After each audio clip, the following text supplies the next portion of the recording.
Mental ഹെൽത്തിന് prioritise ചെയ്ത് അവർക്ക് മെന്റൽ ഹെൽത്തിനെ കുറച്ചും കൂടെ ഈസിലി ആക്സസിബിൾ ചെയ്യാനുള്ള സർവീസസ് ഒരുക്കുക എന്നുള്ള ഒരു ഇന്റൻഷനിൽ വർക്ക് ചെയ്യുന്ന പ്ലാറ്റ്ഫോമാണ് റെലിക്കസ് എന്ന് പറയുന്നത്. അതേപോലെ can care foundation of India എന്ന് പറയുന്നത് ക്യാൻസർ എന്ന് പറയുന്ന ഡിസീസിന്റെ അവയർനെസ്സിനെ ജനങ്ങളിലേക്ക് കൃത്യമായി എത്തിക്കുക എന്നുള്ളതും, അതുപോലെ തന്നെ ആ സബ്ജക്റ്റില് എക്യുപ്ഡ് ആയിട്ടുള്ള ഒരു ടീമിന്റെ കൂടെ ഫൗണ്ടേഷനാണ് can care foundation of India എന്ന് പറയുന്നത്. ഈ രണ്ട് ടീമും കൂടെ കൊളാബ് ചെയ്തുകൊണ്ടാണ് ഇന്നത്തെ നമ്മുടെ പ്രോഗ്രാമായ കെയറിംഗ് ഫോർ കെയർ ഗീവേഴ്സ് എന്ന് പറയുന്ന വെബിനാർ കണ്ടക്ട് ചെയ്യുന്നത്. ആൻഡ് ഇന്നത്തെ നമ്മുടെ വെബിനാറിൽ നമുക്ക് 2 എക്സ്പേർട്സ് റിസോഴ്സ് പേഴ്സൺസ് ആയിട്ടുണ്ട്. First one is doctor Muhammad Sheed sir. Sir Delhi Batra ഹോസ്പിറ്റലിന്റെ ഓങ്കോളജിസ്റ്റ് ആണ് and can care foundation of ഇന്ത്യയുടെ പ്രസിഡന്റ് കൂടെയാണ്. And the second one is Nizamuddin sir. Sir clinical psychologist ആണ്, കോഴിക്കോട് ശാന്തി ഹോസ്പിറ്റലിലെ ക്ലിനിക്കൽ സൈക്കോളജിസ്റ്റ് ആണ്. സോ ഈ രണ്ട് എക്സ്പേർട്സിനെയും ഡോക്ടർ ഷീദ് സാറിനെയും നിസാമുദ്ദീൻ സാറിനെയും ഞാൻ നമ്മുടെ വെബിനാറിലേക്ക് സ്വാഗതം ചെയ്യാണ്. ആൻഡ് എന്തുകൊണ്ടും രണ്ട് എക്സ്പേർട്സിൽ നിന്ന് നിങ്ങൾക്ക് വേണ്ടിയ ഇൻഫോർമേഷൻസിന് നമ്മുടെ വെബിനാറിൽ നിന്ന് കിട്ടുമെന്ന് ഞാൻ വിശ്വസിക്കുന്നു. Because they are capable of that. And ഞാൻ ഫസ്റ്റ് ഓഫ് ഓൾ നിസാമുദ്ദീൻ സാറിനെ ഇൻവൈറ്റ് ചെയ്യാണ്. ഇനി നമ്മുടെ പ്രോഗ്രാം ലീഡ് ചെയ്യുന്നത് നിസാമുദ്ദീൻ സാറായിരിക്കും. Sir please. Hello, voice audible അല്ലേ? സർ ഓഡിബിൾ ആണ്. ഓക്കെ, ഞാൻ പ്രസന്റേഷൻ ഷെയർ ചെയ്യാം.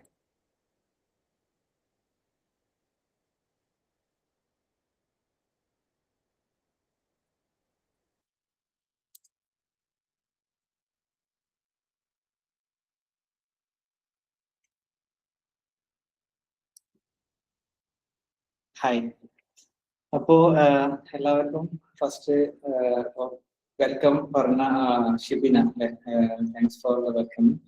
എല്ലാവർക്കും ഫസ്റ്റ് ഓഫ് ഓൾ ഈ ഒരു ടോപ്പിക്കിലേക്ക്, എൻ്റെ ടോപ്പിക് എന്ന് പറഞ്ഞത് പിപിടിയിൽ കാണുന്ന ഈ ഒരു ടൈറ്റിലുള്ള ടോപ്പിക്കാണ്, managing emotional and psychological challenges in cancer. അപ്പോ ആ ഒരു ടോപ്പിക്കാണ് ഞാൻ ഫസ്റ്റ് ഓഫ് ഓൾ ഫസ്റ്റ് എടുക്കാൻ പോകുന്നത്.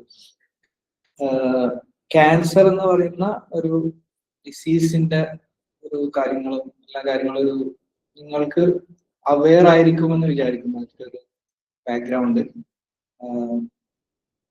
അപ്പൊ അതിന്റെ സൈക്കോളജിക്കൽ ആസ്പെക്ട്സ്, ഇമോഷണൽ ആസ്പെക്ട്സ് എന്നുള്ള ഒരു കാര്യങ്ങളാണ് ഞാൻ പറയാൻ പോകുന്നത്. ഈ വർഷത്തെ ക്യാൻസറിന്റെ ഒരു തീം നിങ്ങൾ ശ്രദ്ധിച്ചിട്ടുണ്ടെങ്കിൽ യുണൈറ്റഡ് ബൈ യുണീക്ക് എന്നുള്ള ഒരു ടൈറ്റിൽ ശ്രദ്ധിച്ചിട്ടുണ്ടാവല്ലോ. ഒരുപാട് അവയർനെസ് പ്രോഗ്രാംസ് ഉണ്ടായിട്ടുണ്ടാവും. അതിൽ ഈ ഒരു തീം വളരെയധികം മുന്നോട്ട് വെക്കാറുണ്ട്. ഒരുപാട് വ്യക്തികൾ, അതായത് ക്യാൻസർ ട്രീറ്റ്മെന്റിലേക്ക് വരുന്ന, അല്ലെങ്കിൽ അതിനൊരു വലിയൊരു സ്റ്റോറി ഉണ്ടാവും. ഓരോ ആളുകൾ വരുന്നത് അവരുടെ ഡിഫറെന്റ് ആയിട്ടുള്ള സോഷ്യോ എക്കണോമിക് ബാക്ക്ഗ്രൗണ്ട് ഒന്നായിരിക്കും, അല്ലെങ്കിൽ അവരുടെ ഏജ്, അല്ലെങ്കിൽ പല ബാക്ക്ഗ്രൗണ്ടിനനുസരിച്ച് ഈ ഒരു ക്യാൻസർ എന്ന് പറയുന്നതിന്റെ എക്സ്പീരിയൻസ് ഡിഫർ ചെയ്യും. അപ്പൊ അത് ആയിട്ട് ജീവിക്കുക എന്ന് പറഞ്ഞാൽ തന്നെ വലിയൊരു കറേജാണ്. അതുമായിട്ട് ലിവിങ് വിത്ത് ക്യാൻസർ. ഞാൻ ഇങ്ങനെ ഒരു ടൈറ്റിൽ കൊടുക്കാൻ കാരണം, നമ്മൾ സാധാരണ പറയാറുണ്ടല്ലോ ഫൈറ്റിംഗ് വിത്ത് ക്യാൻസർ, അല്ലെങ്കിൽ സർവൈവിങ്, സ്ട്രഗ്ലിങ്. ഇതിൽ ഒരുപാട് പുസ്തകങ്ങളൊക്കെ ഫെമിലിയർ ആയിട്ട് വരാറുണ്ട്. ഇപ്പൊ ഇന്നസെന്റിന്റെ ഒരു പുസ്തകമില്ലേ, ക്യാൻസർ വാർഡിലെ ചിരി എന്ന് പറഞ്ഞിട്ടുള്ള, ഒരു ക്യാൻസറിനെ ചിരിച്ചു തോൽപ്പിക്കുക, അല്ലെങ്കിൽ ക്യാൻസറിനെ ഫൈറ്റ് ചെയ്ത് തോൽപ്പിക്കുക എന്നുള്ള ഒരു story narration, it gives A lot of meaning, അല്ലെങ്കിൽ ഒരു ഇൻസ്പിറേഷൻ. അതേ സമയം തന്നെ അത് ഒരു സ്റ്റോറിയാണ്, ഒരു വേർഷനാണ്. അല്ലാതെ ചില ആളുകൾ വളരെയധികം സ്ട്രഗിൾ ചെയ്ത് ട്രീറ്റ്മെന്റിൽ ഫെയിൽ ചെയ്ത് ലാസ്റ്റ് പിന്നെ ട്രീറ്റ്മെന്റ് ഒരു ക്യൂർ എന്നുള്ളതിലേക്ക് അപ്പുറത്തേക്ക് ഒരു ഫെയിലർ ആയിരിക്കാം, പക്ഷെ സ്റ്റിൽ ദർ ഈസ് മീനിങ്, അല്ലെങ്കിൽ അത് ലീവ് ചെയ്യാന്ന് പറയുന്നത് തന്നെ വലിയ കാര്യമാണ്. അത് അങ്ങനത്തെ പല പല നരേഷൻസും നമ്മൾ ശ്രദ്ധിക്കണം. എല്ലാവരുടെ സ്റ്റോറി വാലിഡ് ആണ്. അതുപോലെ പീപ്പിൾസിന്റെ എക്സ്പീരിയൻസിനെ എല്ലാത്തിനും ഉപരിയായി വെക്കുക എന്ന് പറയുന്ന ഒരു തീം ഈ വർഷത്തെ ക്യാൻസർ അവയർനെസ്സിലുണ്ട്. ഒരു പേഷ്യന്റ് എന്നുള്ളതിനും മുന്നേ തന്നെ പേഴ്സണിനെ പരിഗണിക്കുക, പേഴ്സന്റെ സ്റ്റോറി അല്ലെങ്കിൽ പേഴ്സന്റെ ആ ഒരു എക്സ്പീരിയൻസിനെ, ഐഡന്റിറ്റിനെ പരിഗണിക്കുക എന്നുള്ള സമയം അതിനു വേണ്ടിയുള്ള ഒരു യുണൈറ്റഡ് ഇൻ ആക്ഷൻ അല്ലെങ്കിൽ എല്ലാ എന്താ പറയുക മെഷേഴ്സും എല്ലാ രീതിയിലുള്ള റിസോഴ്സസും ക്യാൻസറിന്റെ ട്രീറ്റ്മെന്റിനായിക്കോട്ടെ അല്ലെങ്കിൽ അതിന്റെ സൈക്കോ സോഷ്യൽ ഇന്റർവെൻഷനായിക്കോട്ടെ അതൊക്കെ യൂസ് ചെയ്യാന്ന് പറയുന്നത് കൺസെപ്റ്റ് മുന്നോട്ട് വെക്കുന്നുണ്ട്. സൈക്കോ ഓങ്കോളജി ഇതിന്റെ സൈക്കോളജിയും ക്യാൻസർ ട്രീറ്റ്മെന്റിനെയും അതിന്റെ സൈക്കോ സോഷ്യൽ ഇന്റർവെൻഷനെയും കമ്പയർ ചെയ്തുകൊണ്ട് അത് നിൽക്കുന്ന ഒരു ഫൗണ്ടേഷൻ ഉണ്ട്. എന്താന്ന് വെച്ച് കഴിഞ്ഞാല് ക്യാൻസർ ട്രീറ്റ്മെന്റിന്റെ ഒരു സൈക്കോ സോഷ്യൽ കെയർ എന്ന് പറയുന്നത് ഇത് എസെൻഷ്യൽ ആണ്. അത് ഒരു ആഡ് ഓൺ അല്ല, അല്ലെങ്കിൽ അതിന്റെ ഒരു ഹ്യൂമൻ റൈറ്റ് ആസ്പെക്ട് ആണ്. നമ്മൾ മെഡിക്കൽ സെന്റേർഡ് ആയിട്ട് പ്യുവർലി ബയോമെഡിക്കൽ ആസ്പെക്റ്റിൽ മാത്രം ക്യാൻസറിനെ കാണുന്ന സമയത്ത് സൈക്കോളജിക്കൽ കെയർ ഒരു ആഡ് ഓൺ ആയിട്ട് ഫീൽ ചെയ്യും. പക്ഷെ ഈ ഒരു ഇപ്പോഴത്തെ നമ്മൾ നിൽക്കുന്ന ഒരു കാലഘട്ടത്തിൽ ഇതിന് കാണുന്നത് സെന്റർ അല്ലെങ്കിൽ അതിനൊരു എസെൻഷ്യൽ ആസ്പെക്ട് അതിന് അത് നമ്മൾ മുന്നോട്ട് പോകുന്നതിനനുസരിച്ച് കൂടുതൽ ഡിസ്കസ് ചെയ്യും. Distress as the 6th vital sign എന്ന് പറയുന്നത് ഓങ്കോളജിന്റെ ഒക്കെ ഫൗണ്ടേഴ്സ് കൊണ്ടുവന്ന ഒരു ഇതാണ്, പിന്നെ ഐഡിയ ആണ്. അതായത് റൂട്ടീനായിട്ട് മെഷർ ചെയ്യുക പേഷ്യൻസിന്, ക്യാൻസറുമായിട്ട് ബന്ധപ്പെടുന്ന ആളുകൾക്ക് അതിന്റെ പേഷ്യൻസ് സഫർ ചെയ്യുന്നത് അവരുടെ ഡിസ്ട്രസ്, സൈക്കോളജിക്കൽ ഡിസ്ട്രസ് എന്ന് പറയുന്നത് റൂട്ടീനായിട്ട് അത് ചെക്ക് ചെയ്യേണ്ട ഒരു കാര്യമായിട്ട് പരിഗണിക്കുന്നു. അത് ഒരു സൈക്കോ സോഷ്യോ സ്പിരിച്വൽ ആസ്പെക്റ്റിൽ ഒരു ഹ്യൂമൻ ബീയിങ്ങിന്റെ ക്വാളിറ്റി ഓഫ് ലൈഫിൽ എല്ലാ കാര്യങ്ങളും പരിഗണിച്ചുകൊണ്ട് ബയോളജിക്കൽ പെയിൻ ആയിക്കോട്ടെ, ബയോളജിക്കൽ ഡിസ്ട്രസ് ആയിക്കോട്ടെ, സൈക്കോളജിക്കൽ ആസ്പെക്ട് ആയിക്കോട്ടെ, സോഷ്യൽ ആസ്പെക്ട് എല്ലാം പരിഗണിച്ചുകൊണ്ടുള്ള ഒരു ട്രീറ്റ്മെന്റ് ആയിരിക്കണം എന്നുള്ളതാണ് ഫൗണ്ടേഷൻ ഓഫ് സൈക്കോ ഓങ്കോളജി പറയുന്നത്. നമുക്കറിയാം ഒരാളുടെ ക്വാളിറ്റി ഓഫ് ലൈഫ് അല്ലെങ്കിൽ ക്യാൻസറിലെ ക്വാളിറ്റി ഓഫ് ലൈഫ് ഈക്വലി 4 ഡൊമൈനിൽ നിൽക്കുന്നുണ്ട്. അതിൽ ഫിസിക്കൽ ഇതിന്റെ ക്യാൻസറിന്റെ സിംറ്റംസ് ആയിട്ടുള്ള അതിൻ്റെതായ ബുദ്ധിമുട്ടുകൾ, ഇമോഷണൽ ആയിട്ടുള്ള ആസ്പെക്ട് അതിൽ ആങ്സൈറ്റി വരാം, ഡിപ്രഷൻ അല്ലെങ്കിൽ മറ്റ് പല ഇമോഷണൽ പെയിൻ എല്ലാ ആസ്പെക്ട്സ് അതിൽ വരാം. സോഷ്യൽ ആസ്പെക്ട്സ് ഒരാളുടെ ഐഡന്റിറ്റിനെ അത് ബാധിക്കുന്നത് തന്നെ ഇന്റർപേഴ്സണൽ ഇന്ററാക്ഷനെ വളരെയധികം ഒരു ക്യാൻസർ ബാധിച്ചവർക്ക് അത് ബാധിക്കുന്നതാണ്. അപ്പൊ അത് റോളിൽ വലിയ മാറ്റങ്ങൾ വരും. ചിലപ്പോൾ ഒരു സക്സസ്ഫുൾ ആയ വ്യക്തി ആയിരിക്കാം, വലിയ സോഷ്യൽ പിന്നെ ഒരു സോഷ്യൽ നെറ്റ്വർക്കിൽ ഒരു സ്റ്റാറ്റസിൽ നിൽക്കുന്ന ആളായിരിക്കാം. അതല്ലെങ്കിൽ ഒരു role husband or wife or child or teacher, എന്ത് പ്രൊഫഷൻ ആയിക്കോട്ടെ, എല്ലാം ചില ആളുകളിൽ പെട്ടെന്ന് തന്നെ അത് ഡിസ്റപ്റ്റ് ആയി പോകുന്നു. അപ്പോൾ ഈ വർഷത്തെ ക്യാമ്പയിന്റെ ഭാഗമായിട്ട് ഞാൻ വായിച്ചപ്പോൾ മനസ്സിലായതാണ് ഒരു പ്രത്യേക അവയർനെസ്സിന് വേണ്ടിയിട്ട് ഒരു കാര്യം പറയുന്നുണ്ട്. തല കീഴായിട്ട് ഫോട്ടോ എടുത്തിട്ട് അവയർനെസ് കൊടുക്കുന്ന അത് മനസ്സിലാവുന്നത് ഒരു ക്യാൻസർ ബാധിച്ച ഒരാളെ സംബന്ധിച്ചിടത്തോളം പെട്ടെന്നായിരിക്കും എല്ലാം ഡിസ്റപ്റ്റ് ആവുന്നത്, എല്ലാം തല കീഴാവുന്നത്, അവരുടെ റോൾ എല്ലാം. അപ്പൊ അത് പരിഗണിക്കുക, അതിനെ മനസ്സിലാക്കാവുന്നതാണ് സോഷ്യൽ ആസ്പെക്റ്റിൽ ഏറ്റവും കൂടുതൽ ശ്രദ്ധിക്കുന്നത്. അതിപ്പോ ഒഴിച്ചുകൂടാനാവാത്ത ഒരു ആസ്പെക്ട് ആണ് നമ്മളെ എക്സിസ്റ്റൻഷ്യൽ എന്ന് പറയുന്നത്, സ്പിരിച്വൽ എന്ന് പറയും. പിന്നെ എക്സിസ്റ്റൻഷ്യൽ സൈക്കോതെറാപ്പി എന്ന് പറഞ്ഞാൽ ഒരു എവിഡൻസ് ബേസ്ഡ് വളരെ പോപ്പുലർ ആയിട്ടുള്ള മെത്തേഡാണ്. അപ്പൊ അതില് ഒരാള്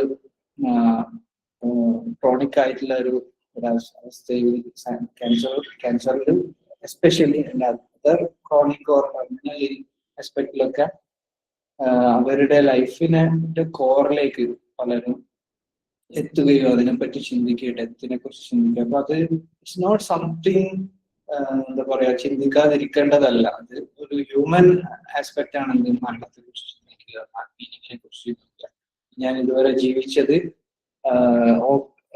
വേർത്താണോ, അങ്ങനെയൊക്കെ ചിന്തിക്കുന്നതിനൊക്കെ എന്താ പറയാ പരിഗണിക്കുന്നതാണ് ഈ എക്സിസ്റ്റൻഷ്യൽ എന്ന് പറയുന്നത്. ഓവറോൾ ഈ എല്ലാ കാര്യങ്ങളെയും പരിഗണിക്കുക. At least psychological care directly includes at least 3 of these 4 domains. Distress thermometer എന്ന് പറയുന്ന ഒരു ടൂള് യൂസ് ചെയ്യാറുണ്ട്. Widely used in cancer management. അപ്പൊ അതില് വളരെ സിമ്പിൾ ആയിട്ടുള്ള ഒരു അൺലോഗ് എന്താ പറയാ ഈ ഡിസ്ട്രസ് റേറ്റ് ചെയ്യുന്ന ഒരു ടൂള് നിങ്ങൾക്ക് ഇതിൽ കാണാം. അതില് നോ ഡിസ്ട്രസ് എന്ന് പറഞ്ഞാൽ 0 ആൻഡ് എക്സ്ട്രീം ഡിസ്ട്രസ് ഇസ് 10. അപ്പൊ അത് റേറ്റ് ചെയ്യുക, അത് റൂട്ടീൻ ആയിട്ട് ചെയ്യുന്ന ഒരു കാര്യമാണ്. അതോടൊപ്പം തന്നെ ഒരു പ്രോബ്ലംസ് ഇൻ ഫിസിക്കൽ കൺസേൺസ് ആയിട്ടും ഇമോഷണൽ കൺസേൺസ് ആയിട്ടും സോഷ്യൽ കൺസേൺസ് ആയിട്ടും മറ്റ് practical and spiritual religious concerns ആയിട്ടുള്ളതിനെല്ലാം ചെക്ക് ചെയ്യാനുള്ള ഒരു അസസ്മെന്റ് ടൂളാണ് ഈ ഡിസ്ട്രസ് തെർമോമീറ്റർ എന്ന് പറയുന്നത്. പിന്നെ ഇതിന്റെ കൂടെ തന്നെ പറയേണ്ട ഒരു കാര്യമാണ്, പലപ്പോഴും ഇത് ബിഗിൻ ചെയ്യാം ഒരു ട്രീറ്റ്മെന്റ് പ്രോസസ്സിൽ അല്ലെങ്കിൽ ഡോക്ടർ കൺസൾട്ടേഷനിൽ സ്കാനിങ് റിപ്പോർട്ട് ഇത് പോസിറ്റീവ് ആണ്, ക്യാൻസർ പ്രോൺ ആണെന്ന് മനസ്സിലായതിനു ശേഷം ഏറ്റവും വലിയ സംഗതി ബ്രേക്കിംഗ് ദ ബാഡ് ന്യൂസ് എന്ന് പറയുന്നത്. അതാണ് ഒരു ക്യാൻസർ ട്രീറ്റ്മെന്റിന്റെ ബിഗിനിങ്ങിലേക്ക് വരുന്നത്. അപ്പൊ അതിന് ഒരുപാട് പ്രോട്ടോകോൾസ് ഉണ്ട്. എങ്ങനെയാണ് നമ്മൾ ഒരു ന്യൂസ് എങ്ങനെ പറയണോ, അത് നമ്മുടെ കൾച്ചറിൽ ഇങ്ങനെ സംഭവിക്കാറുണ്ട്. പല ഫാമിലി മെമ്പേഴ്സിനും പേഷ്യന്റിനോട് ഇത് പറയണ്ട, ഇപ്പൊ അത് കാണാൻ പറ്റില്ല, അതുകൊണ്ട് ഞങ്ങൾ ഇത് അറിഞ്ഞു പിന്നീട് അറിയിക്കാം എന്നുള്ള ഒരു സംഗതി. പക്ഷെ ഇതിന് വളരെയധികം യൂണിവേഴ്സിൽ ഇതിനൊരു പല പ്രോട്ടോകോൾസ് ഉണ്ട്. Breaking the bad news protocols ഉണ്ട്. അതിൽ വൈഡ്ലി യൂസ് ചെയ്തിരുന്ന പ്രോട്ടോകോളാണ് സ്പൈക്സ് പ്രോട്ടോകോൾ. ഇങ്ങനെ എന്തൊക്കെ സ്റ്റെപ്സിലൂടെ നമുക്ക് ഇത് ഫസ്റ്റ് ഇത് അറിയിക്കാം. അത് വളരെ എത്തിക്കലായിട്ട് അവർക്ക് പറഞ്ഞു കൊടുക്കേണ്ടത് പ്രാക്ടീഷണറിന്റെ ആവശ്യമാണ്. Psychologically it's very relevant. അപ്പൊ അതിൽ ഫസ്റ്റ് കാര്യം പറയാണ്, നമ്മള് ഈ ഒരു കാര്യം ഫോർ എക്സാമ്പിൾ ഒരു ഡോക്ടർ സ്കാനിങ് റിപ്പോർട്ടിലൂടെ മനസ്സിലായി ക്യാൻസർ ട്രീറ്റ്മെന്റിന്റെ ഒരു അതായത് ക്യാൻസർ ആണ് എന്നുള്ളത് വ്യക്തമായി കഴിഞ്ഞാൽ ഫസ്റ്റ് തിങ് ഈസ് സേഫ് ആയിട്ടുള്ള ഒരു പ്ലേസിൽ രോഗിയുമായി സംസാരിക്കാൻ കണ്ടെത്തുക. അതും ഇരുന്ന് ഐ കോണ്ടാക്ട് മെയിൻറ്റെയിൻ ചെയ്തുകൊണ്ട് ഒരു പ്രൈവസി ആൻഡ് സേഫ്റ്റി ഇത് രണ്ടും എൻഷുർ ചെയ്തിട്ടുള്ള സംഗതിയാണ് ഫസ്റ്റ് എസ് എന്ന് പറയുന്നത്, സെറ്റിംഗ് ഇന്റർവ്യൂ. ഇതില് പേഷ്യന്റിനോട് തന്നെ ഇത് റിവീൽ ചെയ്യണം. അത് if the time is right അത് അങ്ങനെ തന്നെ ചെയ്യണം എന്നുള്ളതാണ് എത്തിക്കലായിട്ടുള്ള കൺസേൺ. രണ്ടാമത്തെ സംഗതി ഇമ്മീഡിയറ്റ്ലി ഇത് റിവീൽ ചെയ്യുന്നതിന് മുമ്പായിട്ട് പേഷ്യൻസിന് ഇതിനെ പറ്റിയുള്ള പെർസെപ്ഷൻസ് എന്താണ് എന്ന് മനസ്സിലാക്കുക. അത് ചിലപ്പോൾ പേഷ്യൻസിന് ഓൾറെഡി പല ഇങ്ങനെ തോന്നാം, പല ഇമാജിനേഷൻസ് ഉണ്ടാകും. ചില റിപ്പോർട്ടിലൊക്കെ സ്കാനിങ്ങിന് മുമ്പ് തന്നെ ഇതായിരിക്കാം എന്നുള്ള ഒരു ആന്റിസിപ്പേറ്ററി ആയിട്ടുള്ള ആൻസൈറ്റിയും ഇമാജിനേഷൻസ് ഒക്കെ ഉണ്ട്. അപ്പൊ അങ്ങനെ ഉണ്ടെങ്കിൽ അത് ആദ്യം അത് കേൾക്കുക, അത് അഡ്രസ് ചെയ്യുക എന്നുള്ളതാണ് രണ്ടാമത്തെ step. Assess the patient's perception. Sometimes അവർക്ക് ചില സൂചനകളൊക്കെ വേറെ പല സ്ഥലത്തും കിട്ടിയിട്ടുണ്ടോ, അതെന്താണെന്ന് അറിയലാണ് ഈ ഒരു സ്റ്റെപ്പിൽ ചെയ്യുന്നത്. So you have to gently ask the physician should ask എന്തൊക്കെയാണ് നിങ്ങൾക്ക് ഇപ്പോൾ ഇതിനെ കുറിച്ച് അറിയുന്നത് ചോദിക്കാം. അല്ലെങ്കിൽ ഇങ്ങനെ ഒരു സാധനം പറയാൻ പോവാണ് എന്ന് പറയുന്നതിന് പകരം അവർക്ക് ഓവറോൾ ഇതുവരെയുള്ള സ്കാനിങ്ങിന് വേണ്ടി മാത്രം വന്നവരുണ്ടാവും. പല കേസസ് ആയിരിക്കും, പല യൂണീക്ക് ആയിരിക്കും. ഇങ്ങനെയാണെങ്കിൽ അത് അവരോട് ചോദിക്കും. മൂന്നാമത്തെ സ്റ്റെപ്പാണ് ഒബ്റ്റെയിൻ ദ പേഷ്യൻസ് ഇൻവിറ്റേഷൻ. അവരോട് നമ്മൾ പറയണം നിങ്ങൾക്ക് ഇപ്പൊ എന്തൊക്കെയാണ് അറിയേണ്ടത് എന്ന് ചോദിക്കും. ഒരു ഇൻവിറ്റേഷൻ പോലെ എന്ന് അവരോട് ചോദിക്കുക. Instead of giving it all together check out their need, അല്ലെങ്കിൽ അവര് എന്താണ് അവരുടെ ആവശ്യം എന്താണെന്ന് അറിഞ്ഞുകൊണ്ട് ബിഗിൻ ചെയ്യാനുള്ള. എന്നിട്ട് നാലാമത്തെ സ്റ്റെപ്പിലാണ് ക്യാൻസർ ആണെന്നുള്ള പറയുന്നത്. അവിടെ ശ്രദ്ധിക്കേണ്ട കുറെ കാര്യങ്ങളിലൊന്നാണ് ഒരു എന്താ പറയുക ആംബിഗ്വിറ്റി ഒരിക്കലും ക്രിയേറ്റ് ചെയ്യരുത്. ഒരുപാട് ജാർഗൺസ് ഉപയോഗിക്കാതെ അത് ഒരു എക്സ്പേർട്ട് ആണ് ഇത് ചെയ്യേണ്ടത്. ബിഗിനിങ്ങിൽ പറയാൻ പറ്റുള്ളൂ ഇത് നമ്മൾ ചെയ്യുന്നതല്ല, ഒരു ഫിസിഷ്യൻ അല്ലെങ്കിൽ ഇതിന്റെ ഒരു എക്സ്പേർട്ട് ആണ് ചെയ്യുന്നത്. അപ്പോൾ വളരെ ക്ലിയർ ആയിട്ട് പറയുന്നതാണ്, ഇത് രോഗിയോട് തന്നെ ഇൻഫോം ചെയ്യുന്നതിനാണ് ഈ മെത്തേഡ്. അത് ഇൻഫോം ചെയ്തതിന് ശേഷം ഉണ്ടാകുന്ന ബ്രേക്ക് ഡൗൺ ഉണ്ടാവും. ആ ബ്രേക്ക് ഡൗൺ ഇമോഷണൽ ബ്രേക്ക് ഡൗണിനെ അഡ്രസ് ചെയ്യാനും കൂടെ പ്രിപ്പയർ ആയിട്ടായിരിക്കണം ഇത് പറയുന്നത്. അപ്പൊ അത് അഡ്രസ് ചെയ്യേണ്ടത് എങ്ങനെയാണ്? നെയിം ചെയ്യുക, ഇമോഷൻ നെയിം ചെയ്യുക, അതിനെ അണ്ടർസ്റ്റാൻഡ് ചെയ്യുക, അതുപോലെ റെസ്പെക്ട് ചെയ്യുക. അപ്പോൾ അത് ചിലപ്പോൾ പല രീതിയിൽ ബ്രേക്ക് ഡൗൺ ആയിരിക്കാം, ഇമോഷണലി വൾണറബിൾ ആവുന്ന സമയത്ത് അതെല്ലാം അഡ്രസ് ചെയ്യുക, റെസ്പെക്ട് ചെയ്യുക അവരെ. അതുപോലെ കൂടുതൽ കാര്യങ്ങൾ അതിൽ എക്സ്പ്ലോർ ചെയ്യാൻ വേണ്ടി ശ്രമിക്കുക, ഒരു സേഫ്റ്റി പ്രൊവൈഡ് ചെയ്യുക, സപ്പോർട്ട് ചെയ്യുക. ഇതൊക്കെ അഡ്രസ്സിങ് ഇമോഷൻസ് വിത്ത് എംപതി എന്നുള്ള പാർട്ടിൽ വരുന്നത്. Further is strategy and summary. The practitioner should give clear എന്താ പറയുക അടുത്ത മൂവ് ഇന്റർവെൻഷൻ എന്തായിരിക്കും, എന്തൊക്കെയാണ് ഫർദർ ചെയ്യാനുള്ളത്, എല്ലാ കാര്യങ്ങളും അത് ഡീറ്റെയിൽ ആയിട്ട് പറയാനുള്ളതാണ് ഈ ഒരു പ്രോട്ടോകോൾ. വേറെയും പിന്നെ break the bad news protocols ഉണ്ട്. This is a 6-step protocol എന്ന് പറയും. ഞാൻ അടുത്ത സ്ലൈഡിലേക്ക് അടുക്കാണ്. So we are talking about major challenges, psychological challenges across the cancer trajectory. So first thing is the immediate first ഇതിനെ കുറിച്ച് അവെയർ ആവുന്ന ഒരു വ്യക്തിയെ സംബന്ധിച്ചിടത്തോളം ഉണ്ടാകുന്ന ഷോക്ക്, അതല്ലെങ്കിൽ ഒരു സ്ട്രെസ് റെസ്പോൺസ് ഉണ്ടാവും. അത് കൂടുതലും എക്സ്പീരിയൻസ് ഉണ്ടാവുക ഒരു നംബ്നെസ്, ഒരു ഡിനയൽ എന്ന് കേട്ടിട്ടുണ്ട്. Denial is a defence mechanism, very commonly seen in patients with cancer. അപ്പോൾ ആ ഒരു ഡിനയൽ, എനിക്കൊന്നും സംഭവിച്ചിട്ടില്ല എന്ന്, അതായത് ഓവർവെൽമിങ് ആ ഒരു ഇമോഷൻ വരാൻ, ഒരു പെയിൻ വരാതിരിക്കാൻ നമ്മുടെ ബ്രെയിൻ ആൻഡ് നെർവസ് സിസ്റ്റം ചെയ്യുന്ന ഒരു അഡാപ്റ്റേഷൻ ആണ് എന്ത് നംബ്നെസ് എന്ന് പറയുന്നത്. ആ നംബ്നെസിന്റെ കൂടെ ചിലപ്പോൾ ഡിസോസിയേഷൻസ് ഉണ്ടാവാം. ഇതിങ്ങനെ ദിസ് കനോട്ട് ബി ഹാപ്പനിങ്, ഇങ്ങനെ ഉണ്ടാവില്ല എന്നുള്ളത് അതൊരു ട്യൂണിങ് ഓഫ് ആണ്. ബ്രെയിന് അതിൻ്റെതായ സർവൈവൽ മോഡിലേക്ക് അത് വരികയാണ്. അത് സ്ട്രെസ് റെസ്പോൺസ് കാണിക്കും, അതുപോലെ ഇമോഷണൽ ബ്രെയിൻ അമിഗ്ഡാല ആക്ടിവേറ്റ് ആവും, കോർട്ടിസോൾ റൈസ് ആവും. അപ്പോൾ റാഷണൽ ആയിട്ടുള്ള പ്രോസസ്സിങ് എല്ലാം ഡിക്രീസ്ഡ് ആവും. അപ്പോൾ ഞാൻ നേരത്തെ പറഞ്ഞ നമ്മൾ ഈ ബ്രേക്കിംഗ് ദ ബാഡ് ന്യൂസിലൊക്കെ ഇത് സംഭവിക്കാൻ സാധ്യത ഉള്ളതുകൊണ്ട് പ്രാക്ടീഷണർ പ്രിപ്പയർഡ് ആയിരിക്കണം. ഇനി ഒരുപാട് സംസാരത്തിന് സ്കോപ്പ് ഇല്ല, കാരണം റാഷണൽ ആയിട്ടുള്ള പ്രോസസ് ഹയർ ബ്രെയിൻ എല്ലാം ഓഫ് ആവും. പിന്നെ പലർക്കും സംഭവിക്കുന്നതാണ് മെമ്മറി ചിലപ്പോൾ ഡിസ്ട്രപ്റ്റഡ് ആവും. ഹിപ്പോകാമ്പൽ ആക്ടിവിറ്റി കുറച്ചു നേരത്തേക്കെങ്കിലും സ്ട്രെസ് ഹൈറ്റൻഡ് ആകുന്നതോട് തന്നെ നിന്ന് പോകാം. അപ്പോൾ പലരും memory fragmented memory of consultations പറയാറുണ്ട്.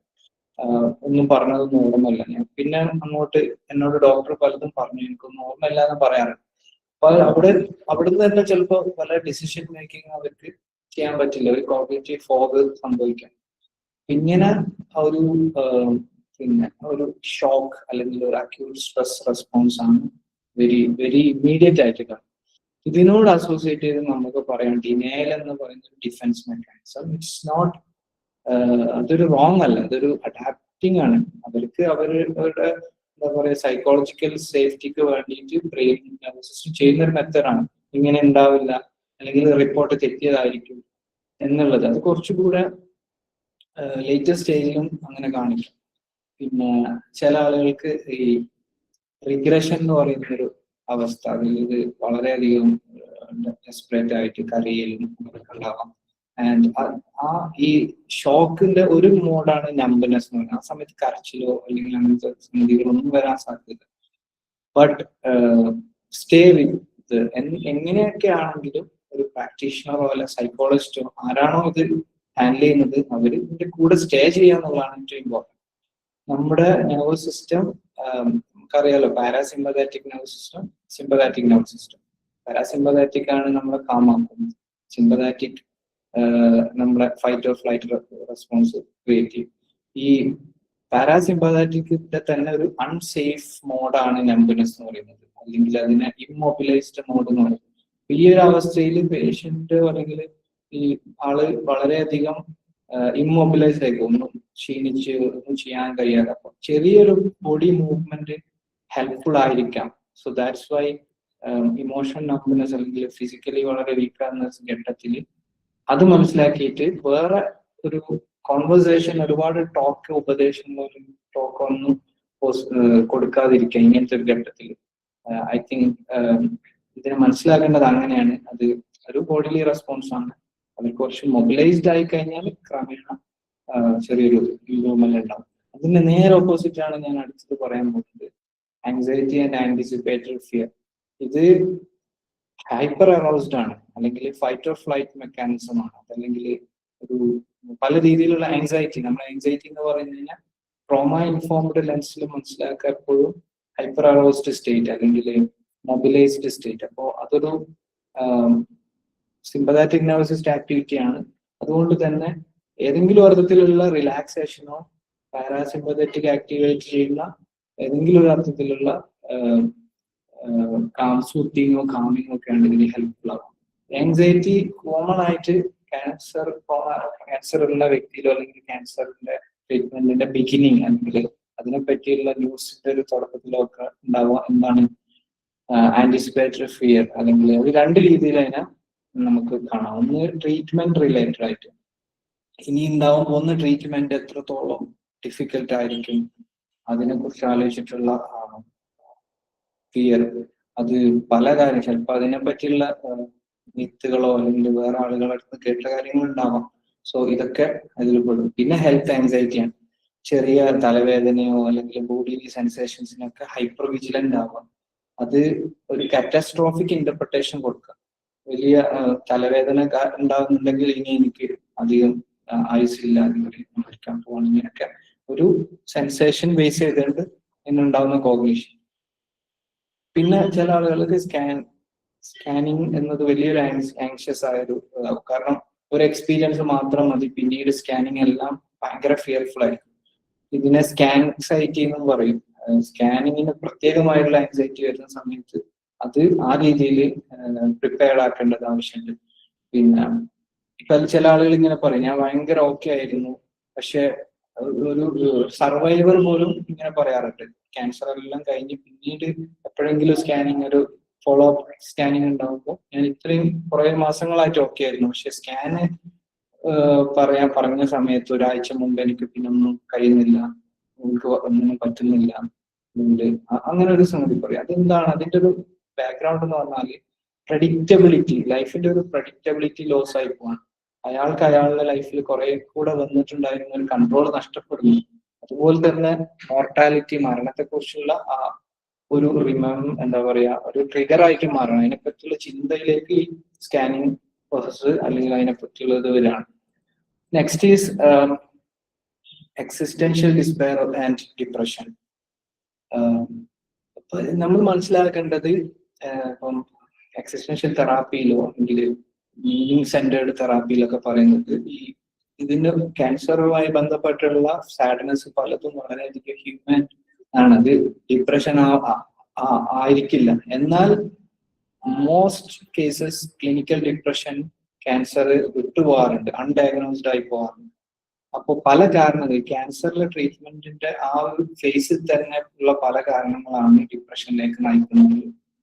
കോമൺ ആയിട്ടുള്ള റീസൺസ് എന്താണെന്ന് വെച്ചാൽ ഭയങ്കര ക്രോണിക് ആയിട്ടുള്ള ഫറ്റീഗ്, അതുപോലെ ഐഡന്റിറ്റി, ഒരു വ്യക്തി ക്യാൻസർ ആയതിനു ശേഷം നഷ്ടപ്പെടുന്ന റോൾ, ഓക്യുപേഷണൽ റോൾ, അതുപോലെ ഫൈനാൻഷ്യൽ ആയിട്ടുള്ള പ്രശ്നങ്ങൾ, പിന്നെ മറ്റ് ഇഷ്യൂസ്, ബേർഡൻ, ഫാമിലിക്ക് ഞാനൊരു ബേർഡൻ ആണെന്നുള്ള തോന്നൽ, അതുപോലെ തന്നെ പല കാര്യങ്ങൾ. ഇതൊക്കെ ഒരു എന്താ പറയാ എറ്റിയോളജിക്കൽ ഫാക്ടർ ആവാം, ഒരു കോസൽ ഫാക്ടർ ആവാം.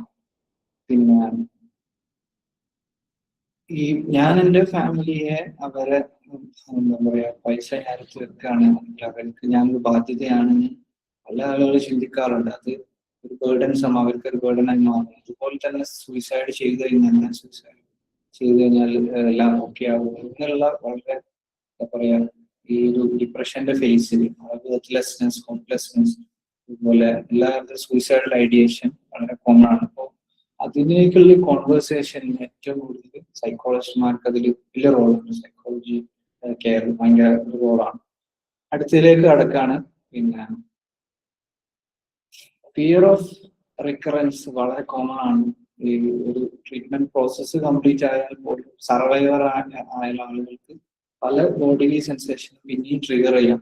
ഒരു സ്റ്റോറി വരികയാണ്, മീഡിയ സ്റ്റോറി വരുമ്പോൾ കുറെ കാലം കഴിഞ്ഞിട്ട് വേറെ എന്തെങ്കിലും ഒരു ഇഷ്യൂ വരുമ്പോൾ ഇറാഷണൽ ആയിട്ടുള്ള ഈ ചിന്തകൾ ഇനിയും കയറി വരും. ഇറാഷണൽ ചിന്തകൾ എന്ന് പറയാൻ കാരണം അത് ഇനി വരാനുള്ള സാധ്യത ഉള്ള കാര്യങ്ങളൊന്നും ആയിരിക്കില്ല, പക്ഷെ അതിനെ കണക്ട് ചെയ്തിട്ട് ഇനിയും എനിക്ക് ഒക്കറൻസ് ഉണ്ടാവും, റെമിഷൻ ഉണ്ടാവും, അല്ലെങ്കിൽ പിന്നെ റിമിഷൻ ശേഷം ഇത് വീണ്ടും ഉണ്ടാവും എന്നുള്ള തിങ്കിങ് ഉണ്ടാവണം. പിന്നീടുള്ള ഒരു വളരെ ഇമ്പോർട്ടൻ്റ് ആയ ഫാക്ടറാണ് body image issues and identity disruption, sexuality. പല ട്രീറ്റ്മെന്റുകൾ നമുക്കറിയാം. ഒരു പേഴ്സണിന്റെ എല്ലാ അയാളുടെ കരുതിയിട്ടുള്ള എന്താ പറയുക, അയാളിലേക്ക് ചേർത്തിട്ടുള്ള കോർ ആയിട്ടുള്ള കാര്യങ്ങൾ ഇല്ലാതാവാണ്. സോ അതായത് അവര് ചില ആളുകൾ ജെൻഡർ ആയിട്ട് എനിക്ക് തോന്നുന്നില്ല എന്ന് പറയും. I don't feel like a woman anymore. Many young people, they feel like അവര് ഏജ്ഡ് ആയി അങ്ങനെ തോന്നും. പിന്നെ അതുപോലെ അതൊരു ഐഡന്റിറ്റി ഗ്രീഫ് ആയിട്ട് മാറാം. ചില ആളുകൾക്ക് അവരുടെ പിന്നെ സെക്ഷൽ ആയിട്ടുള്ള ഇന്റിമസി നഷ്ടപ്പെടാം. അവരുടെ ട്രീറ്റ്മെന്റ് പ്രോസ്റ്റേറ്റ് ക്യാൻസർ ഒക്കെ മീൻസിൽ എന്താ പറയാ അത് നഷ്ടപ്പെടാം. സെക്ഷൽ ആയിട്ടുള്ള കപ്പാസിറ്റി നഷ്ടപ്പെടാം. അങ്ങനെ പല ആൾക്കൊക്കെ അട്രാക്ഷൻ നഷ്ടപ്പെടാം. ഇതുകൊണ്ടുണ്ടാകുന്ന ഷെയിം, വിത്ഡ്രോവൽസ്, റിലേഷണൽ വിത്ഡ്രോവൽ, ഇങ്ങനത്തെ കാര്യങ്ങളെല്ലാം ഒരു ഇമ്പോർട്ടൻ്റ് ആസ്പെക്റ്റ് ആണ്. ഇതിന് മറ്റൊരു ആസ്പെക്റ്റ് ആണ് കെയർ ഗിവർ ഡിസ്ട്രസ്. അതിനെ കുറിച്ച് കൂടുതൽ സെഷൻസ് ഉണ്ടാവും. ഇത് വളരെയധികം സിസ്റ്റമിക് ആണ്. Cancer is systemic. It affects the whole family. The whole family. അത് ഒരാൾക്കാണ് ക്യാൻസർ എങ്കിൽ പോലും അത് ഹോൾ ഫാമിലിന്റെ ഒരു ഓവർലോഡ് ആയിട്ട് മാറും, അവരുടെ ഫിനാൻഷ്യൽ പ്രഷർ ആയിട്ട് മാറും. അതുപോലെ തന്നെ സ്പൗസസിനാണെങ്കിൽ പറഞ്ഞ പോലെ അത് ഒരു പലപ്പോഴും അവരുടെ പ്രയാസങ്ങൾ ഷെയർ ചെയ്യപ്പെടുന്നുണ്ടാവില്ല. അവർക്ക് എത്രത്തോളം അത് പിന്നെ ചില കാര്യങ്ങൾ അവർ സഹിക്കായിരിക്കും. ഇമോഷണലി ഒരുപാട് സപ്രസ് ചെയ്ത് കഴിഞ്ഞാൽ ഉണ്ടാകുന്ന അതിന്റെ ഭവിഷ്യത്തുകൾ, സൈക്കോളജിക്കൽ ആസ്പെക്റ്റുകൾ, അത് പിന്നെ എവിടെയും അത് ഷെയർ ചെയ്യപ്പെടുന്നുണ്ട്. So it's very important to consider the care giver also. And sometimes children in a family they feel fear of abandonment, academic decline, അതുപോലെ ബിഹേവിയറൽ റിഗ്രഷൻ. ഒരു മെച്യൂർ ആയിട്ടുള്ള ഒരു ഗ്രോത്ത് പലപ്പോഴും ഫാമിലി അറ്റ്മോസ്ഫിയറിൽ പറ്റുന്നുണ്ടല്ലോ. So it's very important to hold all together. അതായത് ഒരു family എന്നൊരു സിസ്റ്റം ആയിട്ട് കാണിച്ചിട്ട് അത് ഹോൾ ഫാമിലിനെ ചേർത്ത് പിടിക്കാനും കെയർ ഗിവ് ചെയ്യാൻ അതിനുള്ള ഫാമിലി കൗൺസിലിംഗ് പ്രൊവൈഡ് ചെയ്യാം. കപ്പിൾസ് ആണ് കപ്പിൾസിന് കപ്പിൾ കൗൺസിലിംഗ് പ്രൊവൈഡ് ചെയ്യാം, സപ്പോർട്ട് ഗ്രൂപ്പ് ക്രിയേറ്റ് ചെയ്യാം. അതുപോലെ ഒരു ഇമോഷൻസ് കമ്മ്യൂണിക്കേറ്റ് ചെയ്യാൻ, ഇമോഷൻസ് നെയിം ചെയ്യാൻ, ഇമോഷൻസ് എക്സ്പ്രസ് ചെയ്യാനുള്ള കമ്മ്യൂണിക്കേഷൻ സ്കിൽസ് കൊടുക്കുക. പിന്നെ കെയർ ഗിവർ ഫറ്റീഗ് എന്ന് പറയുന്നത് വളരെ റിയൽ ആണ്. അത് വാലിഡേറ്റ് ചെയ്ത് കൊടുക്കുക, അത് റിയൽ ആണെന്നുള്ളത്. ചില സമയത്ത് എപ്പോഴും കെയർ ചെയ്യാൻ പറ്റുന്നുണ്ടാവില്ല, അത് കമ്പാഷൻ ഫറ്റീഗ് ഉണ്ടാവും. So it's very real thing to educate the whole family, also the patient, everyone. Lastly, the existential and spiritual crisis. Sometimes cancer direct ആയിട്ട് ഒരു ചോദ്യം, എന്തുകൊണ്ടാണ് ഞാൻ ജീവിക്കുന്നതിൽ എന്താ അർത്ഥമുള്ളത്, അല്ലെങ്കിൽ എന്തുകൊണ്ട് എന്നെ ചൂസ് ചെയ്തു. സോ പലപ്പോഴും അത് ബിലീഫ് സിസ്റ്റത്തെ ഡിസ്റപ്റ്റ് ചെയ്യും. ചില ആളുകൾ അത് ദൈവം എന്തിനെ എനിക്ക് ഇങ്ങനെ ഒരു തന്നു അങ്ങനൊരു ചിന്തയിലേക്ക് കൊണ്ടുപോകാം. ആൻഡ് ഈ ഒരു suffering is real. So in order to give sermons or ഭയങ്കര അഡ്വൈസോ അല്ലെങ്കിൽ ഒരു ഇത് കൊടുക്കാതെ അവരെ ചലഞ്ച് ചെയ്യാതെ അതിനെ കേൾക്കുകയും അവരുടെ ഡെത്തിനെ കുറിച്ചും കുറിച്ചൊക്കെ സംസാരിക്കുന്ന ഒരുപാട് മെത്തേഡ് ഓഫ് തെറാപ്പീസ് ഉണ്ട്. Meaning centre therapy, existential therapy, ഇത് സ്പിരിച്വൽ ആയിട്ടുള്ള കാര്യങ്ങളെ ഫോളോ ചെയ്യാൻ. അപ്പൊ ഞാൻ എൻ്റെ ഒരു എക്സ്പീരിയൻസിൽ പാലിയേറ്റീവ് IPM കാലിക്കറ്റിൽ ഇൻസ്റ്റിറ്റ്യൂട്ട് ഓഫ് പാലിയേറ്റീവ് മെഡിസിൻ അവിടെ 1.5 മാസത്തെ ഒരു പോസ്റ്റിംഗ് ആണ് എൻ്റെ ഒരു പ്രധാനപ്പെട്ട എക്സ്പീരിയൻസ് എന്ന് പറയുന്നത്. അതിൽ കൂടുതൽ എനിക്ക് ഒരുപാട് കണ്ടിന്യൂസ് ആയിട്ട് ക്യാൻസർ എക്സ്പീരിയൻസ് ഇല്ല.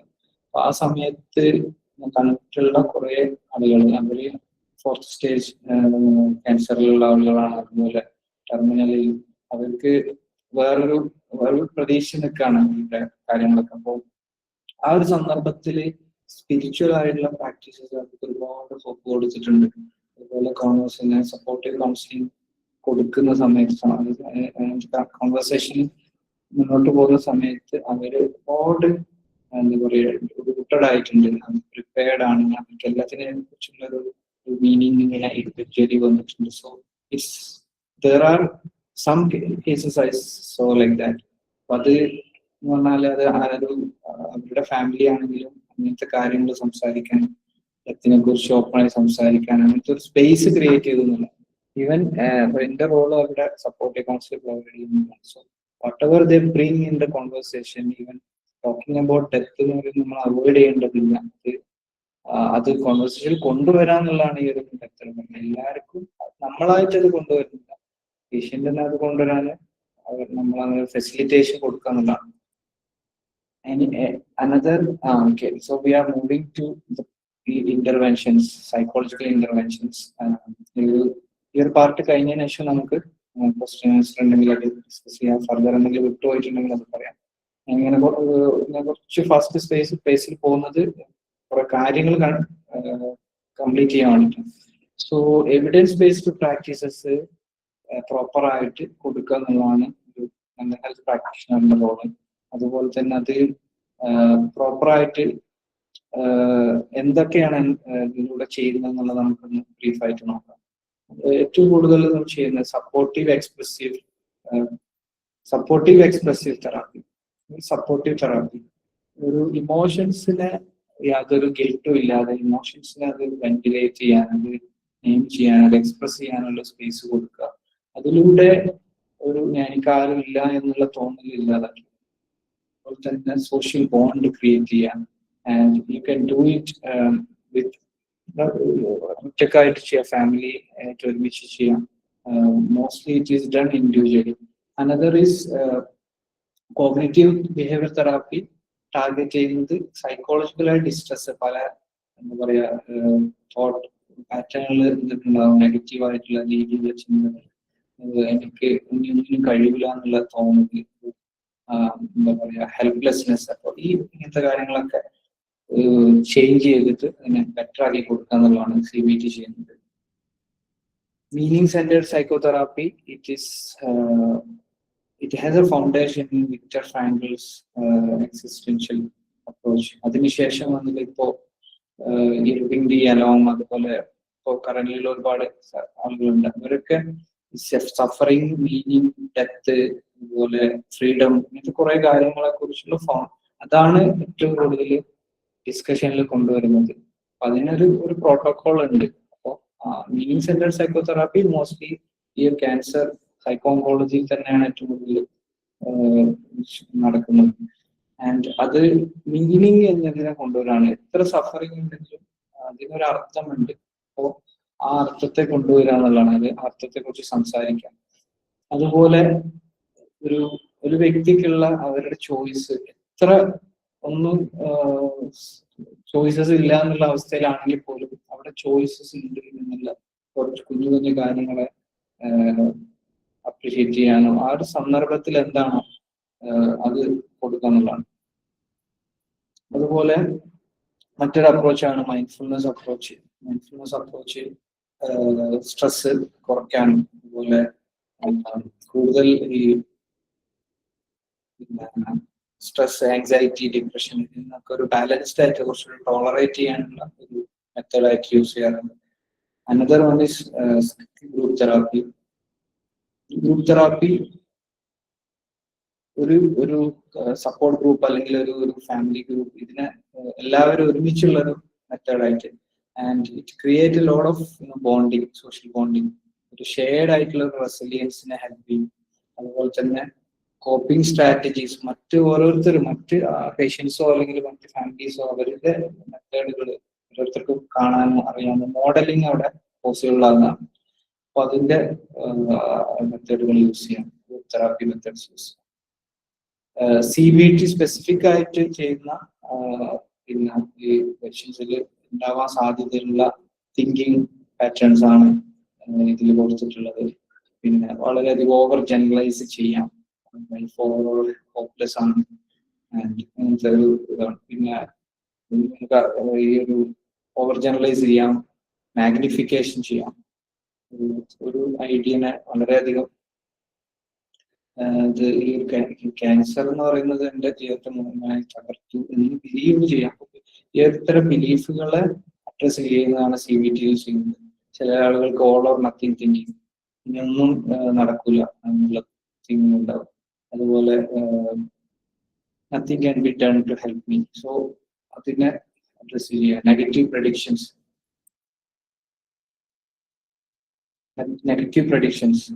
Nothing I can do will make a difference. അപ്പോ ഇനി വരാൻ പോകുന്ന കാര്യങ്ങളെ കുറിച്ചൊക്കെ നെഗറ്റീവ് ആയുള്ള പ്രഡിക്ഷൻസ്, മൈൻഡ് റീഡിങ്, അസ്യൂമിങ് അത് മറ്റ് ചിലപ്പോൾ ചില ആളുകൾക്ക് പാർട്ട്ണർ എന്റെ ഒരു ഭാരമായിട്ട് കണ്ടിട്ടുണ്ടാവാം എന്ന് തോന്നും. അപ്പൊ അങ്ങനെ വരുന്ന സമയത്ത് അത് നമുക്ക് അഡ്രസ് ചെയ്യാം. ഗിൽറ്റി തോട്ട്സ് ഉണ്ടാവും. പിന്നെ പേഴ്സണലൈസേഷൻ, എല്ലാം every one think this is my fault, ഞാനാണ്, എന്റെ കാരണത്താലാണ് ഇങ്ങനത്തെ ഒരു ഗിൽറ്റി തോന്നുന്നത്. പേഴ്സണലൈസ്ഡ് ആയിട്ട് എടുക്കാം. ഇതിനെ അഡ്രസ് ചെയ്യുന്നതാണ് CBT ചെയ്യാറുള്ളത്. Special populations in psycho oncology. നമുക്കറിയാം, ഇത് ഞാൻ ആ തുടക്കത്തിൽ പറഞ്ഞ പോലെ തന്നെ ഒരു യുണീക്ക് ആയിട്ടുള്ള ഒരു പല ബാക്ക്ഗ്രൗണ്ടിൽ നിന്ന് വരുന്ന ആളുകളായതുകൊണ്ട് തന്നെ ഇതിന്റെ ഓരോരുത്തരുടെ എക്സ്പീരിയൻസ് വളരെ ഡിഫറെന്റ് ആണ്. So it's very important that we listen from them. കൂടുതൽ അതിനെക്കുറിച്ച് നമ്മൾ അവരെ ലിസൺ ചെയ്തുകൊണ്ടുള്ള ഒരു ഇന്റർവെൻഷൻ ആണ് നമ്മൾ managing of psychological emotional method എന്ന് പറയുന്നത്. Psychological and emotional intervention. അതിൽ മറ്റ് സ്പെഷ്യൽ പോപ്പുലേഷൻസ് ആണ് പീഡിയാട്രിക് പേഷ്യൻസ്. പീഡിയാട്രിയിൽ നമ്മൾ പ്രത്യേകം ശ്രദ്ധിക്കേണ്ട അവരുടെ കുട്ടികളാവുമ്പോൾ ഉണ്ടാവുന്ന അവരുടെ ഒരു ഫിയർ, അതിനെ അഡ്രസ് ചെയ്യുന്നത്. പിന്നെ അത് കുട്ടികൾക്ക് പാരൻസിന്റെ ബോണ്ടിങ്ങിൽ അല്ലെങ്കിൽ സെപ്പറേഷൻ, അതുപോലെ അവരുടെ ഒരു ഹോപ്പ്, അവരുടെ ഒരു കാര്യങ്ങൾ, ഇതൊക്കെ തെറാപ്പിയിൽ കൗൺസിലിംഗിൽ പരിഗണിക്കുക. അത് ഉചിതമായ തെറാപ്പീസാണ് അവിടെ കൊടുക്കുന്നത്. ജെറിയാട്രിക് പേഷ്യൻസിന് ഇതുമായി കൊമോർബിഡ് ആയിട്ടുണ്ടാകുന്ന മറ്റ് പ്രോബ്ലംസ്, ഡിമെൻഷ്യ, ഇതിൽ കാര്യങ്ങൾ അഡ്രസ് ചെയ്യാം. പിന്നെ സോഷ്യൽ ഐസൊലേഷൻ, കൂടുതൽ preparing to the end of life എന്നുള്ള തോട്ട് ജെറിയാട്രിക് പേഷ്യൻസിൽ കൂടുതൽ ഉണ്ടാവും. അപ്പൊ അതിനെ അഡ്രസ് ചെയ്യാം. പിന്നെ മറ്റ് കേസാണ് പാലിയേറ്റീവ് കെയറിലുള്ള ആളുകൾക്ക് അവിടെ നമ്മൾ ആ ഒരു ഡിഗ്നിറ്റി കൊടുക്കണം. ഡിഗ്നിറ്റി എൻഷുർ ചെയ്യാം. പെയിൻ മാനേജ്മെന്റ്, അതുപോലെ ഒരു കെയർ പ്ലാനിങ് ഉണ്ടാവുക, അഡ്വാൻസ് കെയർ പ്ലാനിങ്. പിന്നെ പാലിയേറ്റീവ് കെയറിൽ പിന്നെ അതിൻ്റെതായ രീതിയിൽ ഇതിനെ അഡ്രസ് ചെയ്യാന്നുള്ളതാണ്. ഐ തിങ്ക് ഞാനൊരു ഓവർവ്യൂ, പിന്നെ ഇത് starting from the major psychological challenges and അതിൻ്റെ മേജർ തെറാപ്പീസ് എന്നുള്ളതാണ് പറഞ്ഞിട്ടുള്ളത്. ഇനി നമുക്ക് ക്വസ്റ്റ്യൻ ആൻസറിലേക്ക് കടക്കാം, അല്ലെങ്കിൽ എന്തെങ്കിലും ഫീഡ്ബാക്ക്, ഇനി അതർ തിങ്സ്, കമന്റ്സ്, കാര്യങ്ങളിലേക്ക് കടക്കാം.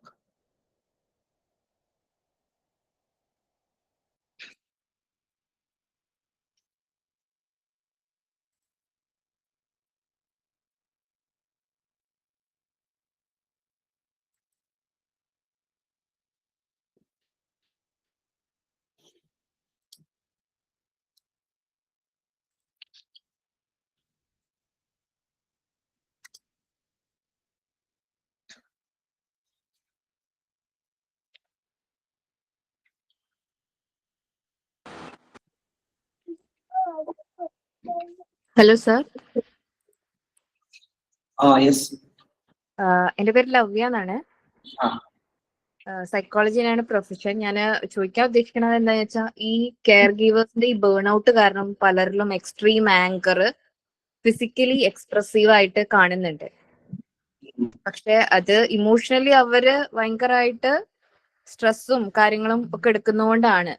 പക്ഷെ അതിനെ മാനേജ് ചെയ്യാനായിട്ട് എന്തെങ്കിലും സപ്പോർട്ടീവായിട്ട് ഇനി മെത്തേഡ്സ്, നമ്മൾ എത്ര സൈക്കോ എഡ്യൂക്കേഷൻ കൊടുത്താലും ഇവരിൽ ഉണ്ടാവണ ഈ എക്സ്ട്രീം ബേൺ ഔട്ട് കാരണം ഇവർക്ക് സ്ലീപ്പ് ഡിസ്റ്റർബൻസസ്, അതുപോലെ ഈറ്റിംഗ് റിലേറ്റഡ് ആയിട്ടുള്ള ഇഷ്യൂസ്, എക്സ്ട്രീം ആങ്കർ ഈ ഈ പേഷ്യന്റിനോട് മാത്രമല്ല എല്ലാവരുടെ അടുത്തും നിന്നുള്ള ഒരു പാറ്റേൺ ഫോം ചെയ്യുന്നുണ്ട്. അതിനൊരു ആദ്യം അതിന്റെ ഒരു റീസൺ നമ്മൾ മനസ്സിലാക്കി കഴിഞ്ഞാൽ പല കെയർ ഗിവേഴ്സും അവര് ഇമോഷൻസ് എക്സ്പ്രസ് ചെയ്യുന്നിടത്ത് ഉണ്ടാകുന്ന ഒരു സപ്രഷൻ ഉണ്ടല്ലോ, അത് അവർക്ക് വലിയ ഒരു പ്രയാസം ഉണ്ടാക്കും കുറെ ലോങ് ടേമിലേക്ക്. അപ്പൊ പിന്നീട് ഈ ഇമോഷൻസ് പലതും അവരുടെ കൺട്രോൾ അല്ലാതെ അവർക്ക് ഇൻഹിബിറ്റ് ചെയ്യാൻ കഴിയാതെ വരുന്നതാണ് ആങ്കർ ആയിട്ട് കൂടുതൽ പുറത്തു വരുന്നത്. ഈ ആങ്കറിന് നമ്മൾ അതിന്റെ ഒരു തുടക്ക സ്റ്റേജിൽ ഒരു പാസീവ് ആങ്കർ ആയിട്ടാണ് ഉണ്ടാവുക. ഞാൻ തന്നെ കൂടുതൽ എല്ലാം ചെയ്യണം, അല്ലെങ്കിൽ എന്റെ ഉത്തരവാദിത്തമായി, അങ്ങനെ ഉള്ളിലായിരിക്കും, അതൊരിക്കലും പ്രകടിപ്പിക്കില്ല. ഈ പാസീവ് ആങ്കറിനാണ് റിസെന്റ്മെന്റ് അല്ലെങ്കിൽ എന്നൊക്കെ പറയാം. പാസീവ് ആങ്കർ പിന്നീട് എക്സ്പ്രസ് ചെയ്യുന്ന ഒരു സമയത്ത് നമ്മൾ മനസ്സിലാക്കേണ്ടത് അതൊരു വിസ്ഫോടനാണ്, അല്ലെങ്കിൽ എല്ലാം കൂടെ പുറത്തു വരുന്നതാണ്. സോ അതും എന്താ പറയാ, അതിനൊരു സമയം അവർക്ക് അത് വല്ലാണ്ട് ദേഷ്യം വരുന്നുണ്ടെങ്കിൽ, കെയർ ഗിവറിന് വല്ലാണ്ട് ദേഷ്യം പുറത്തേക്ക് വരുന്നുണ്ടെങ്കിൽ മനസ്സിലാക്കുക it's time to address it. അല്ലെങ്കിൽ അത് ഒന്നുകിൽ അതൊരു സ്പേസിൽ, ഒരു കൗൺസിലിംഗ് സ്പേസിൽ അത് സംസാരിക്കാം ഇൻഡിവിജ്വൽ ആയിട്ട്. അതിൽ നമ്മൾ കൊടുക്കുന്ന മെത്തേഡ് ഓഫ് എന്താ പറയാ ആങ്കർ മാനേജ്മെന്റ് നോർമലി പല റിലാക്സേഷൻസും മെഡിറ്റേഷൻസും മൈൻഡ്ഫുൾനെസ് ഒക്കെ കൊടുക്കാറുണ്ട്. അത് ഇൻഡിവിജ്വൽ ആയിട്ട് അവർ ചെയ്യാം. പിന്നീട് കെയറിംഗിൽ കാണിക്കേണ്ടതായ ഒരു ബാലൻസ് ഉണ്ടല്ലോ, നമ്മൾ സെൽഫിന് കൊടുക്കേണ്ട സെൽഫിന് കൊടുക്കണം, കെയർ ചെയ്യണം. ഇത് രണ്ടും ചെയ്യാനുള്ള ഒരു എഡ്യൂക്കേഷൻ അവർക്ക് കിട്ടേണ്ടതുണ്ട്. അതില്ലാത്തത് കൊണ്ടാണ് ഇതിങ്ങനെ ഇത്രയും പുറത്തേക്ക് വന്നത്. റൈറ്റ്. അപ്പോ ആദ്യം നമ്മൾ അവരെ കൗൺസിലിംഗ് കൊടുക്കണം, പ്രോപ്പറായിട്ട് റിലാക്സ് ചെയ്ത് ആങ്കർ മാനേജ്മെന്റ് ചെയ്തതിനു ശേഷം പിന്നീടുള്ള അവരുടെ പേഷ്യന്റ് കെയർ വളരെയധികം പേഷ്യന്റ് കെയറും സെൽഫ് കെയറും ബാലൻസ് ചെയ്തുകൊണ്ടുള്ളതാണ്. അങ്ങനെയാണെങ്കിൽ ലോങ് ടേമിലേക്ക് ഈ പാസീവ് ആങ്കർ ഇല്ലാതിരിക്കാം. പാസീവ് ആങ്കർ ആണ് പിന്നീട് പുറത്തേക്ക് വരുന്നത് ആക്ച്വലി. സോ അത് അവർ ഫുൾഫില്ലിങ്ങോട് കൂടി ചെയ്യുന്ന ഒരവസ്ഥയിലേക്ക്, പിന്നെ എത്രയായാലും അത് ചിലപ്പോൾ ഫാമിലിന്റെ ഒരു ഓവറോൾ ഇൻവോൾവ്മെന്റ് വേണ്ടി വരും, അവർക്ക് അത് ഫുൾഫില്ലിംഗ് ആയി ചെയ്യേണ്ടി വരും. ഇപ്പൊ പലപ്പോഴും നമ്മുടെ കൾച്ചറിൽ സംഭവിക്കുന്നത് ഒരാളെ ബേർഡൻ ആയിട്ട് മാറും ഈ ഒരു കെയറിങ്. അപ്പൊ അവരൊരുപാട് തളരും. അവരെ പറഞ്ഞിട്ട് കാര്യമില്ല, ഒരാളുടെ മാത്രം ഉത്തരവാദിത്തമായിട്ട് ഫാമിലിയിൽ നിന്ന് മാറുമ്പോൾ ഒരുപാട് അതിന്റെ ഒരു ഇഫക്റ്റ് ആണ് നമുക്ക് മനസ്സിലായത്. Right. Okay sir, thank you. Hello, നമുക്ക് ക്വസ്റ്റ്യൻ ആൻസർ ഡിസ്കഷൻ ഈ സെഷന്റെ ലാസ്റ്റ് വെക്കാം. അപ്പൊ നമുക്ക് ക്വസ്റ്റ്യൻ ഡിസ്കസ് ചെയ്യാം. എല്ലാവരും ചോദിക്കേണ്ട ക്വസ്റ്റ്യൻസ് നോട്ട് ചെയ്ത് വെച്ചാൽ മതി. നമുക്ക് അപ്പൊ അടുത്തത് ഡോക്ടറിന്റെ സെഷനിലേക്ക് നീങ്ങാം.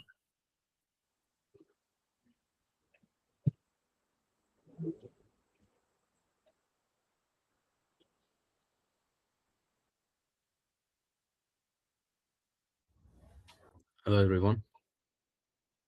Hi sir, good evening. എല്ലാവർക്കും കേൾക്കുന്നില്ലേ? Welcome everyone. And I hope you are able to see the presentation. Yes sir, we can see. You are able to see it, right? Yeah. Okay. So, എൻ്റെ പേര് doctor ഷീർ എന്നാണ്. ഞാൻ ഡൽഹിയിൽ ബത്ര ഹോസ്പിറ്റലിൽ oncologist ആണ്. And also we are having a foundation, can care India foundation. ഫൗണ്ടേഷന്റെ purpose actually ഇന്നത്തെ കാലത്ത് പ്രത്യേകിച്ച് ക്യാൻസർ, നിങ്ങൾക്ക് എല്ലാവരും അറിയാം, മനോരമയുടെ ക്യാമ്പയിനിങ് ഇപ്പം ഉള്ള KKR ഇൻവെസ്റ്റ്മെന്റ് ഒക്കെ കണ്ടിട്ട് ഡെഫിനറ്റ്ലി ക്യാൻസറിന്റെ ഇൻസിഡൻസ് കൂടിക്കൊണ്ടിരിക്കുകയാണ് കേരളത്തിൽ. അതിന്റെ ക്യാൻസർ ബർഡൻ കൂടിക്കൊണ്ടിരിക്കുകയാണ്. It is actually increasing, entire കൺട്രിയിൽ ഇൻക്രീസ് ആവാം, കേരളത്തിൽ മാത്രമല്ല India.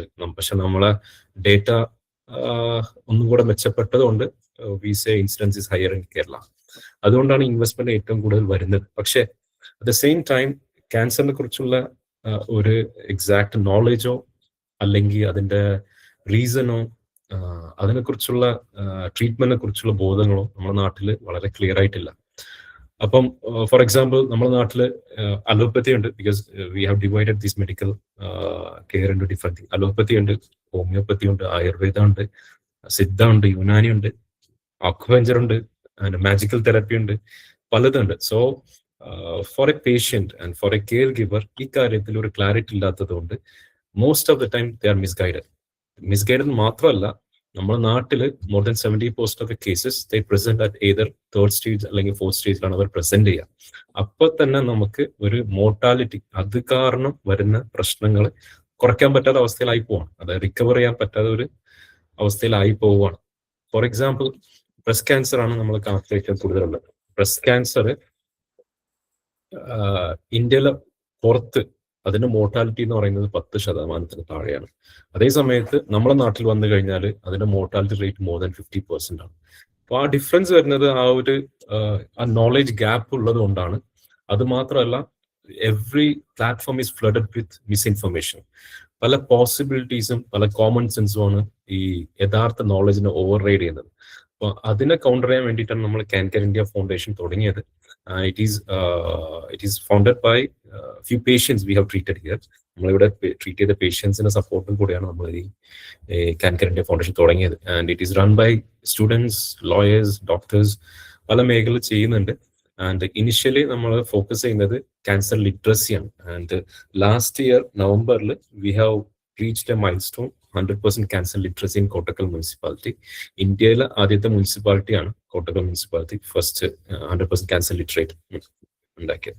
And we are trying to reach out the students, അതായത് സ്കൂളിൽ പഠിക്കുന്ന കുട്ടികളാണ് നമ്മൾ പരമാവധി റീച്ച് ചെയ്യാൻ നോക്കുന്നത്. Because they will able to understand അതിന്റെ ഒരു നൂക്സ് ആൻഡ് കോർണേഴ്സ്, അതിന്റെ ഒരു മെത്തഡോളജി, അതിന്റെ scientific part students are able to understand better. അതുകൊണ്ടാണ് നമ്മൾ സ്റ്റുഡൻസിനെ മെജോറിറ്റി ഫോക്കസ് ചെയ്യുന്നത്.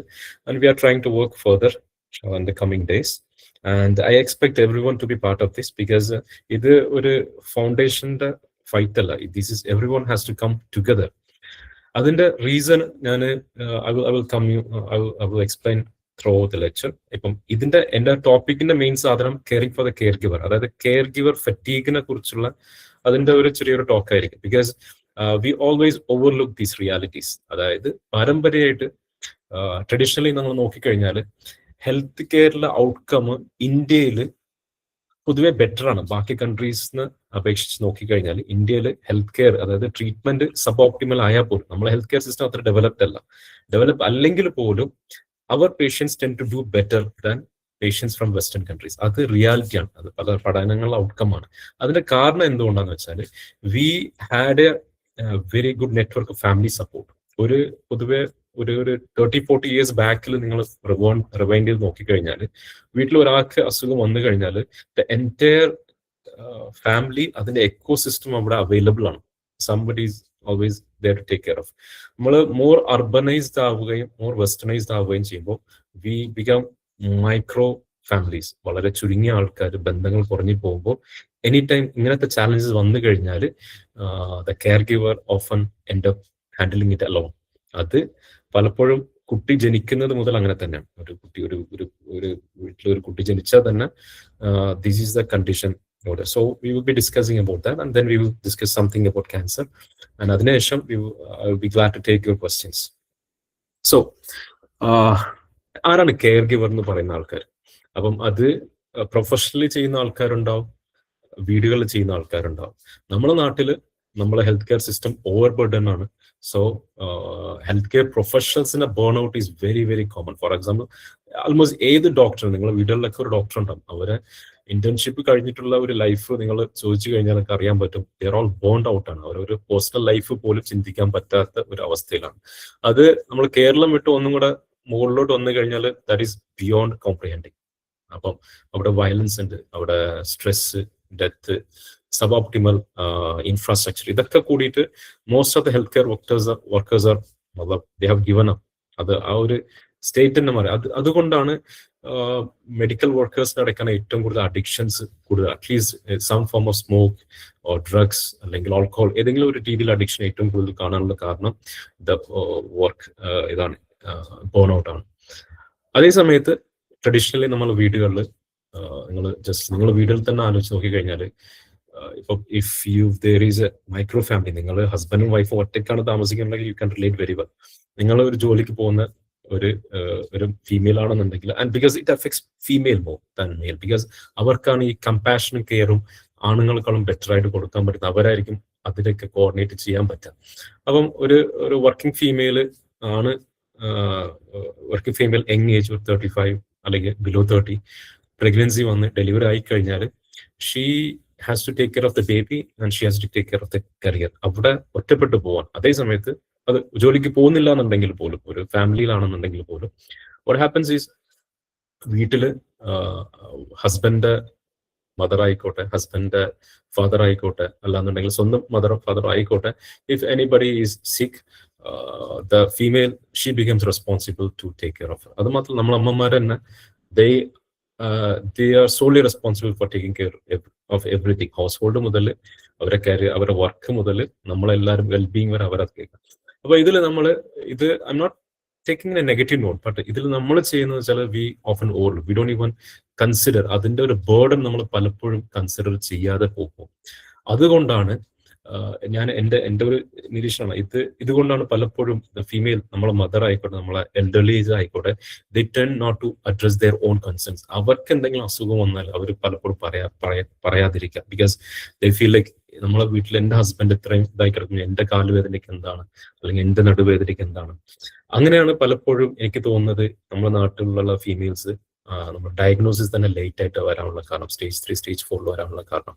അത് we know, we are experiencing it every daily basis. ഇവിടെ ഇതിനൊന്ന് റിയലൈസ് ചെയ്യാനാണ്. ഫസ്റ്റ് നമ്മൾ പല സൈക്കോളജി സെന്റേഴ്സും കൗൺസിലിംഗ് ഒക്കെ പോകുന്നതിന് മുമ്പ് ഫസ്റ്റ് അവർ സമൂഹം റിയലൈസ് ചെയ്ത് കഴിഞ്ഞാൽ ചെറിയ ഇന്റർവെൻഷൻസ് തന്നെ പല മാറ്റങ്ങൾ, വലിയ മാറ്റങ്ങൾ കൊണ്ടുവരും. So that is a purpose of this presentation.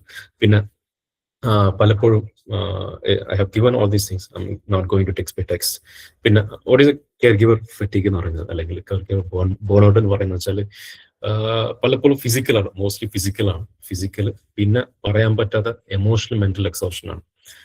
പിന്നെ mostly they are in low energy state.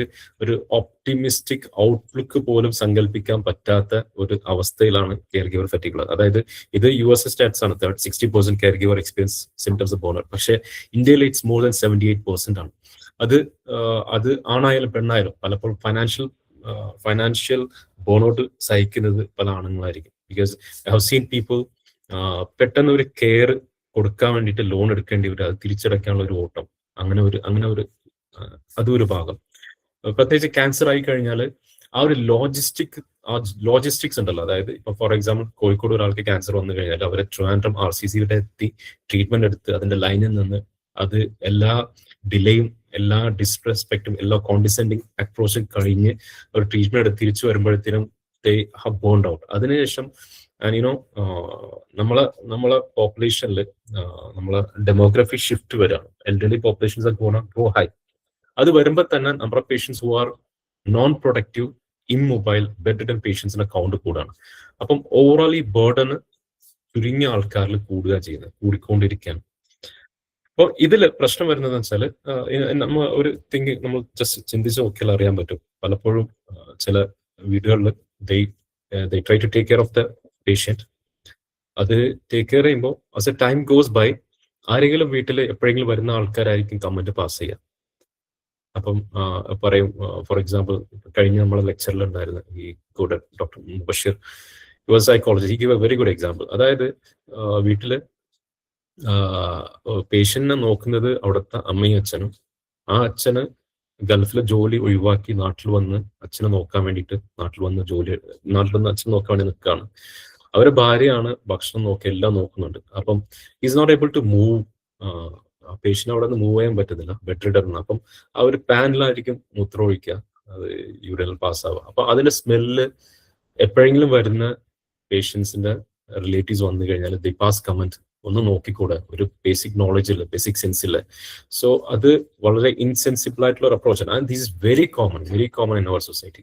അത് മാത്രമല്ല ഡൽഹിയിൽ നമ്മളെ പ്രാക്ടീസിലൊക്കെ പലപ്പോഴും hospice care, end of life care പല പേഷ്യൻസിന്റെ ഫാമിലി പോവാത്തത് ഈ ഒരു കൾച്ചറൽ സ്റ്റിഗ്മ, സോഷ്യൽ സ്റ്റിഗ്മ ഉള്ളതുകൊണ്ടാണ്. നിങ്ങൾ ഒരു എൻഡ് ഓഫ് ലൈഫ് കെയർ അല്ലെങ്കിൽ പാലിയേറ്റീവ് സെന്ററിൽ ആക്കി കഴിഞ്ഞാൽ നിങ്ങൾക്ക് നിങ്ങളെ ഫാദറിനെ നോക്കാനുള്ള ഇതില്ലേ, അതെങ്കിലും നിങ്ങൾ ചെയ്യേണ്ടേ എന്നുള്ള ഒരു അവസ്ഥയിൽ അങ്ങനെ ഒരു ഹെൽപ്ലെസ് സിറ്റുവേഷൻ നമ്മൾ പുഷ് ചെയ്യപ്പെടുകയാണ്.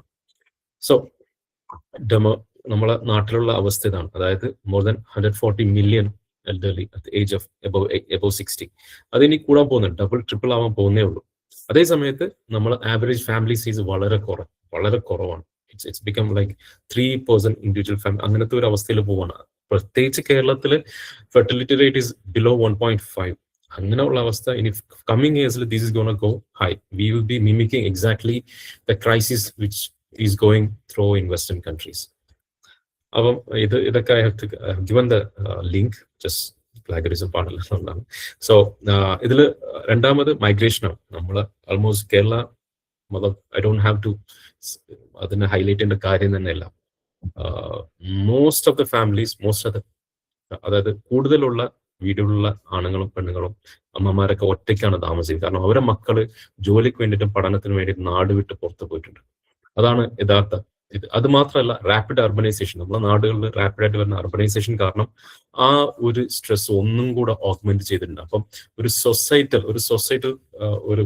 സൊസൈറ്റി ഫ്രാഗ്മെന്റ് ആയി ഒരു മൈക്രോ സൊസൈറ്റി ആയിട്ട് മാറിപ്പോയി.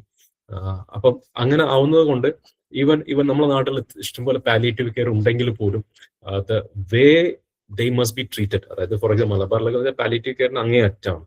ദേ are doing a great job, പക്ഷെ ദ ഇമ്പാക്ട് വേണ്ട അത്ര ഉണ്ടാക്കാൻ പറ്റുന്നില്ല. അപ്പം സംവെയർ വി ഹാവ് ലോസ്റ്റ്. നമ്മൾ അതിന്റെ ഒരു ക്രക്സിന്, അതിന്റെ ഒരു ബേസിക് അണ്ടർസ്റ്റാൻഡിങ് നമ്മൾ ഇവിടെ മിസ്സായി പോയിട്ടുണ്ട്. So we have to restructure everything.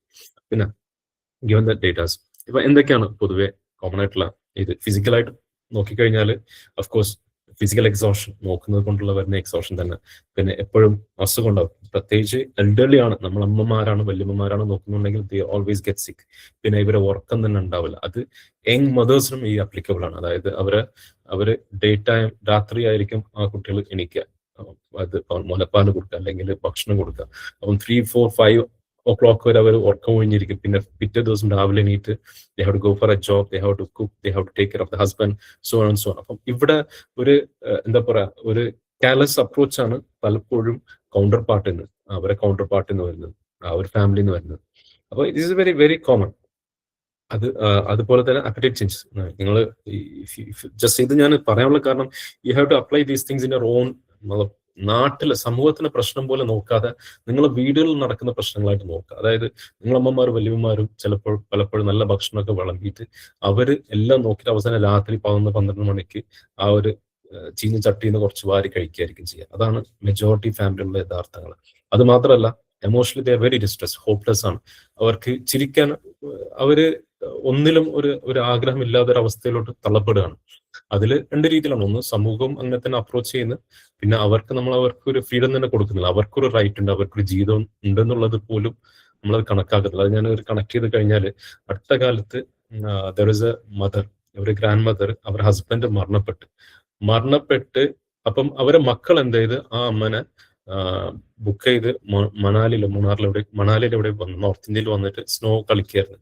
അത് ഫേസ്ബുക്കിൽ ഇട്ടപ്പോ തന്നെ കമന്റ് ഹാസ് ഫ്ലഡഡ്. അപ്പം അവരെ ട്രാഷ് ചെയ്ത് എങ്ങനെയാണ് പോകാൻ പറ്റുന്നത്. അപ്പം അവിടെ ഒരു വ്യക്തിന്റെ ഫീലിങ്ങോ അതിനൊരു മര്യാദയോ നഷ്ടപ്പെട്ടു പോയി. അപ്പം അവിടെ എന്ന് വെച്ചാല് പലപ്പോഴും ഫോർ എക്സാമ്പിൾ നല്ല ഭക്ഷണം കഴിക്കുന്നത് പോലും അവർക്ക് മറന്നു പോവുക ചെയ്യാം. എന്റെ ഭർത്താവ് ഇങ്ങനെ കിടക്കുമ്പോൾ ഞാൻ ഇങ്ങനെ കഴിക്കും, അല്ലെങ്കിൽ എന്റെ മോൻ ഇങ്ങനെ കിടക്കുമ്പോൾ ഞാൻ ഇങ്ങനെ കഴിക്കും, അല്ലെങ്കിൽ എന്റെ ഉപ്പ അല്ലെങ്കിൽ എന്റെ ഫാദർ അല്ലെങ്കിൽ മദർ ഇങ്ങനെ കിടക്കും, അല്ലെങ്കിൽ എന്റെ ഫാദറിൽ ഇങ്ങനെ കിടക്കും, ഞാൻ ഇങ്ങനെ കഴിക്കും. പുതിയ ഡ്രസ്സ് വാങ്ങിക്കാൻ പറ്റില്ല. പെരുന്നാളുകൾ വരുമ്പോഴും ആഘോഷങ്ങൾ വരുമ്പോഴും ഇവര് ആ പഴഞ്ഞ ഡ്രസ്സും പഴയ ഒരു ജീവിതത്തിലും കുളിക്കാൻ പോലും മറന്നു പോകുന്ന ഒരു അവസ്ഥയിലായിരിക്കും പലപ്പോഴും നമ്മളെ വീടുകളിലുള്ള അമ്മമാരുണ്ടാവുന്നത്. ഇത് ആണുങ്ങൾ വലുതായിട്ട് ഉണ്ടാവുന്ന പല വീടുകളുണ്ട്. പക്ഷെ പൊതുവെ വീട്ടിലെ അമ്മമാരാണ് ഇത് കൂടുതൽ അനുഭവിക്കുന്നത്.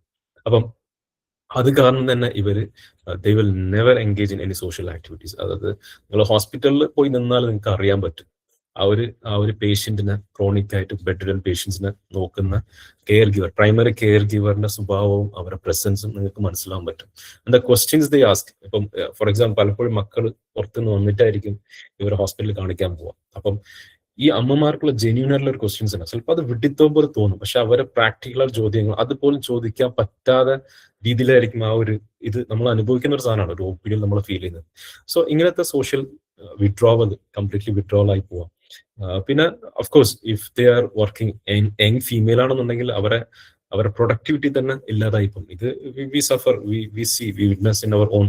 നമ്മൾ ഹോസ്പിറ്റലിൽ തന്നെ we see these things on daily basis. നമ്മൾ ഡോക്ടർമാർ തന്നെ ബിക്കോസ് ഇവിടെ ഇത് ഒരു സമൂഹത്തിനെ കുറ്റപ്പെടുത്തുക അല്ലെങ്കിൽ ഒരു സൈക്കോളജിക്കൽ ഇഷ്യൂ ആണോ അങ്ങനെ കാണാൻ പറ്റില്ല. Because these stresses were not before. ഇത്രയ്ക്കും വലിയ സ്ട്രെസ് ഒന്നും കുറച്ചു കാലം മുമ്പൊന്നും ഉണ്ടായിരുന്നില്ല. ഇതിപ്പം നമ്മുടെ സമൂഹം വളരെ അർബനൈസ്ഡ് ആയി, ഫ്രാഗ്മെന്റഡ് ആയി. പക്ഷെ അതുപോലെ നമ്മളെ വെൽഫെയർ സിസ്റ്റവും ചേഞ്ച് ആയിട്ടില്ല. അതുപോലെ തന്നെ നമ്മളെ ബയോളജിക്കൽ നീഡ്സിനെ അക്കോമഡേറ്റ് ചെയ്യുന്ന രീതിയിലല്ല നമ്മളെ വർക്ക് സ്പേസ് ഉള്ളത്.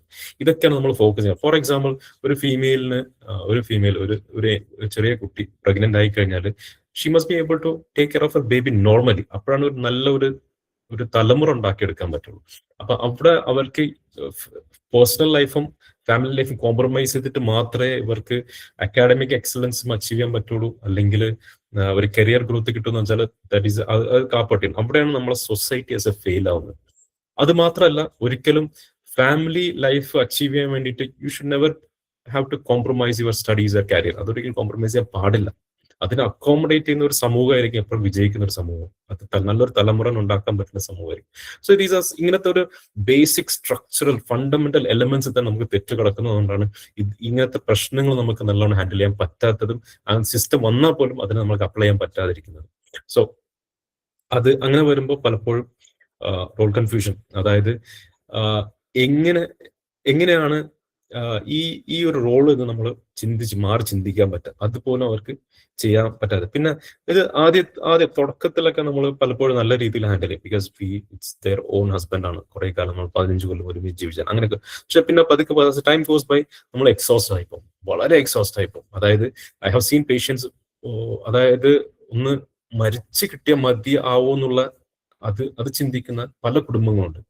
കാരണം അവരെ കൊണ്ട് ഹാൻഡിൽ ചെയ്യാൻ പറ്റില്ല. ഫൈനാൻഷ്യലി, എമോഷണലി ആ ഒരു ഫിസിക്കൽ എക്സോഷൻ ഹാൻഡിൽ ചെയ്യാൻ പറ്റാത്ത പലപ്പോഴും അവർ മനസ്സിൽ തോന്നിപ്പോവാണ് ഇത് ഒന്ന് തീർന്നു കിട്ടിയാലോ എന്നുള്ള രീതി. അപ്പൊ അവിടെ ഇത് നമ്മൾ കണ്ണിന്റെ മുമ്പിൽ നമ്മളെ അയൽവാസികൾ നമ്മളെ വീട്ടിൽ നടക്കുന്ന യഥാർത്ഥങ്ങളാണ്. അപ്പം അവിടെയാണ് ഹ്യൂമൻ ബീയിങ്സ് ആ സോഷ്യൽ ബീയിങ് എന്ന് പറയുന്നത്. We are not individual beings. അപ്പം അവിടെ നമ്മൾ പ്രൊആക്റ്റീവായിട്ട് എൻ്റർ ചെയ്ത് ആ ബർഡൻ കുറയ്ക്കാൻ നോക്കാം. പിന്നെ ഡെഫിനറ്റ്ലി നമ്മളെ ഹെൽത്ത് കെയർ സിസ്റ്റം പ്രോപ്പറായിട്ട് ആക്സസ് ചെയ്യണമെന്നുണ്ടെങ്കിൽ ഫൈനാൻഷ്യൽ റിസോഴ്സസ് നമ്മൾ ഡ്രെയിൻ ചെയ്തേ പറ്റും. ഫോർ എക്സാമ്പിൾ ഒരു ആവറേജ് ഫാമിലിക്ക് ക്യാൻസർ വന്നു കഴിഞ്ഞാൽ, I M saying cancer because it's my field. അത് മാത്രമല്ല, ഇപ്പം റീനൽ കേസസ് ആയിക്കോട്ടെ, ക്യാൻസർ വന്നു കഴിഞ്ഞാൽ അവർക്ക് എത്തിപ്പെടാനുള്ള ആകെയുള്ള സാധനം ഗവൺമെന്റ് സെറ്റപ്സ് ആണ്. അതായത് മെഡിക്കൽ കോളേജസ് ആയിക്കോട്ടെ, RCC ആയിക്കോട്ടെ, Malabar cancer centre, they are trying to do their best. നമ്മളെ ഈ government setup they are trying to handle. അത്രയും ഓവർലോഡ് പേഷ്യൻസ് വരുമ്പോൾ they have to use the resources. അവർക്കുള്ള റിസോഴ്സസ് നല്ല എഫക്റ്റീവ്ലി ഹാൻഡിൽ ചെയ്യണം. അതുകൊണ്ടാണ് പലപ്പോഴും ഡിലേ വരുന്നതും പേഷ്യൻസ് ചില ആൾക്കാർക്ക് ഹൈ എൻഡ് ട്രീറ്റ്മെന്റ് കിട്ടാതിരിക്കുന്ന കാരണം.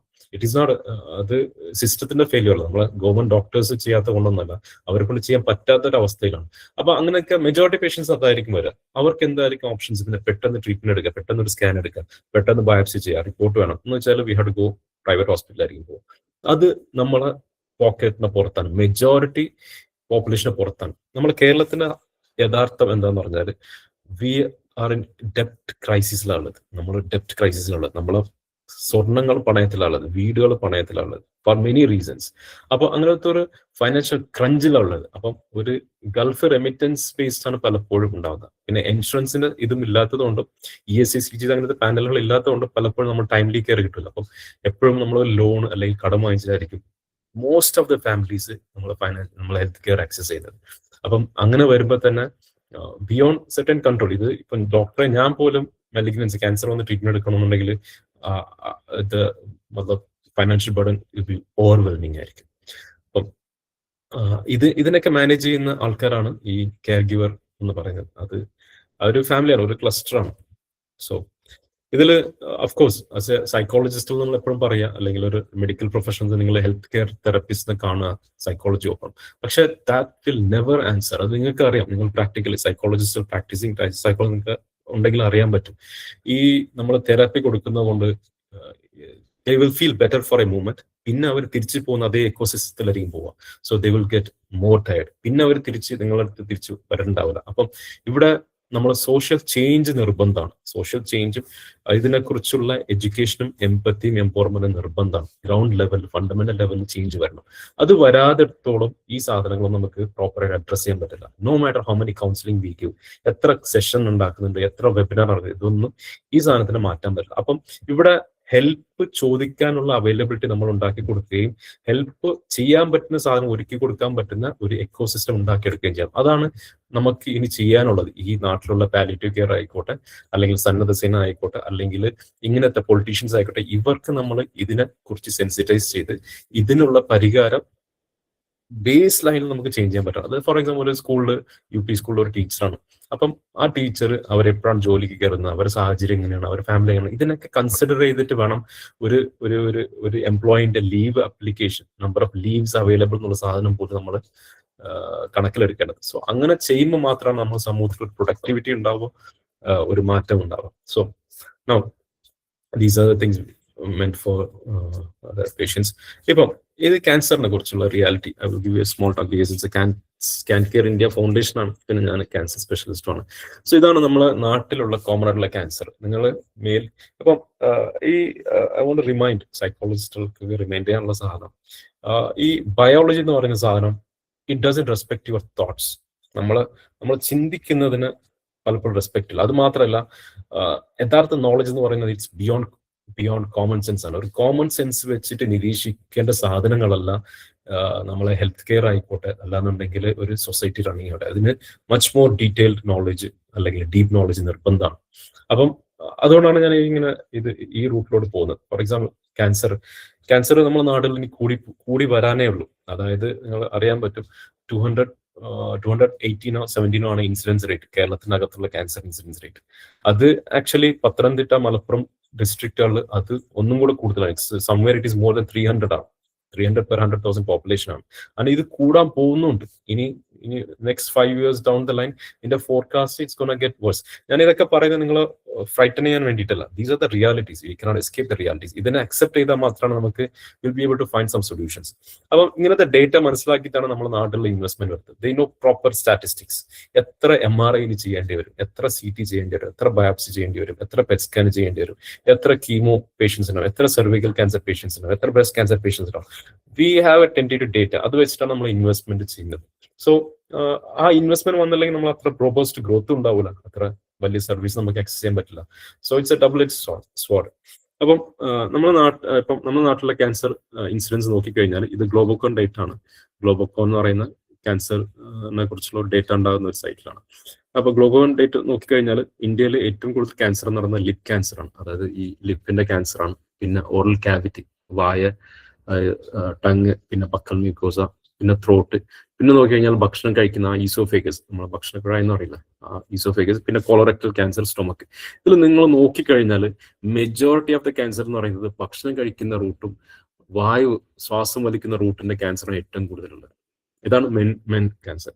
രണ്ടാമെന്ന് പറയുന്നത് ഫീമെയിൽ ക്യാൻസർ. ഫീമെയിൽ ക്യാൻസറിൽ നോക്കിക്കഴിഞ്ഞാൽ ഏറ്റവും കോമൺ ആയിട്ടുള്ളത് ബ്രസ്റ്റ് ക്യാൻസർ ആണ്.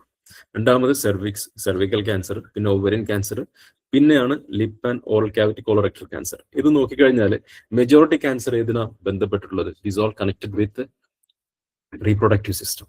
അപ്പം ഈ പലപ്പോഴും നമ്മൾ ഈ ക്യാൻസറിനെ കുറിച്ച് പറയുമ്പോൾ ലൈഫ് സ്റ്റൈലാണ് പ്രോബ്ലം, അല്ലാന്നുണ്ടെങ്കിൽ ഫുഡാണ് പ്രോബ്ലം എന്ന് പറയും. പക്ഷെ we never able to understand എന്താണ് ലൈഫ് സ്റ്റൈൽ, എന്താണ് ഫുഡ് എന്നുള്ളത് നമ്മൾ ഇതുവരെ ടീക്കോഡോ അല്ലെങ്കിൽ മനസ്സിലാക്കാൻ ശ്രമിച്ചിട്ടില്ല. ഒരു വേഗ് സ്റ്റേറ്റ്മെന്റ് ആണ്. അപ്പൊ ഇവിടെ ലിറ്ററലി കണക്ട് ചെയ്യാൻ പറ്റും. ആണുങ്ങൾക്കുള്ളത് ശ്വാസം വലിക്കുന്ന ഭക്ഷണം കഴിക്കുന്ന റൂട്ടാണ്, പെണ്ണുങ്ങൾക്കുള്ള ക്യാൻസർ റീപ്രൊഡക്റ്റീവ് ക്യാൻസർ ആണ്. പലപ്പോഴും ബ്രസ്റ്റ് ക്യാൻസറിന് ഏറ്റവും കോമൺ ആയിട്ടുള്ള ക്യാൻസർ. അപ്പം ഈ ബ്രസ്റ്റ് ക്യാൻസർ എന്ന് പറയുന്നത് 40-50 yearsന് മുകളിലുള്ളതാണ്. ഇപ്പൊ കറന്റ്ലി ബ്രസ്റ്റ് ക്യാൻസർ അനുഭവിക്കുന്ന ആൾക്കാരൊന്നും വലിയ ലൈഫ് സ്റ്റൈലിൽ ചേഞ്ച് ഉണ്ടാക്കിയ ആൾക്കാരും അല്ല, പല ഫുഡ് അഡിക്ഷൻ ഉള്ള ആൾക്കാരും അല്ല. So there is a deep understanding നിർബന്ധമാണ്. So we will discuss in some other classes എങ്ങനെയാണ് ഇത് ഡെവലപ്പ് ആവുന്നത് എന്നുള്ളത്. ഇത് one of the main thing I want to imply. ഇതിനൊക്കെ ക്രക്സ് ആയിട്ട് ഒരു കാര്യം എനിക്ക് പറയാനുള്ളത് വെച്ചാൽ നമ്മുടെ ശരീരത്തിന് ഒരു ഇന്റേണൽ ബയോളജിക്കൽ ക്ലോക്ക് ഉണ്ട്. അതാണ് നമ്മളൊരു ജനറലി നമ്മളൊരു ബ്രസ്റ്റ് ക്യാൻസറിന് ഏറ്റവും കോമൺ ആയിട്ടുള്ളത്. അപ്പം ഈ ബ്രസ്റ്റ് ക്യാൻസർ എന്ന് പറയുന്ന ആയിക്കോട്ടെ, പ്രോസ്റ്റേറ്റ് ക്യാൻസർ ആയിക്കോട്ടെ, ഇതൊക്കെ ഹോർമോണൽ ബേസ്ഡ് ക്യാൻസർ ആണ്. ഹോർമോൺ വലിയൊരു റോൾ പ്ലേ ചെയ്യാനുണ്ട്. അപ്പം നമ്മളെ ശരീരത്തിലുള്ള ഈ ഇന്റേണൽ ക്ലോക്ക് തെറ്റിക്കഴിഞ്ഞാൽ ഇങ്ങനത്തെ ഹോർമോണൽ ഇംബാലൻസ് വരും. അങ്ങനെ ഇംബാലൻസ് വന്നു കഴിഞ്ഞാൽ ആ പോപ്പുലേഷനിൽ പൊതുവെ ബ്രസ്റ്റ് ക്യാൻസർ, പ്രോസ്റ്റേറ്റ് ക്യാൻസറിന്റെ ഇൻസിഡൻസ് കൂടുതലായിരിക്കും ഉണ്ടാവുക. അപ്പം നിങ്ങൾ ഇത് ഫോർ എക്സാമ്പിൾ നിങ്ങൾ ടാറ്റ മെമ്മോറിയൽ ഹോസ്പിറ്റൽ കേട്ടിട്ടുണ്ട്. ടാറ്റ മെമ്മോറിയൽ ഹോസ്പിറ്റലിൽ നിങ്ങൾ പോയി കഴിഞ്ഞാൽ നിങ്ങൾ കൂടുതൽ കാണുക ഹെഡ് ആൻഡ് നെക്ക് ക്യാൻസറും സെർവൈക്കൽ ക്യാൻസറും ആയിരിക്കും കാണുക. അതേസമയത്ത് നിങ്ങൾ റിലയൻസിന്റെ ഹോസ്പിറ്റലിൽ പോയി കഴിഞ്ഞാൽ നിങ്ങൾ ബ്രസ്റ്റ് ക്യാൻസർ ആയിരിക്കും കാണുക. അപ്പോൾ ആ ബ്രസ്റ്റ് ക്യാൻസർ വരുന്ന ആൾക്കാർക്ക് നോക്കിക്കഴിഞ്ഞാൽ ഹൈ സോഷ്യോ എക്കോണമിക് സ്റ്റേറ്റസ് ഉള്ള ഹൈ പെർഫോമിംഗ് ഇൻഡിവിജ്വൽസ് ആയിരിക്കും അവിടെ ഉണ്ടാവുക.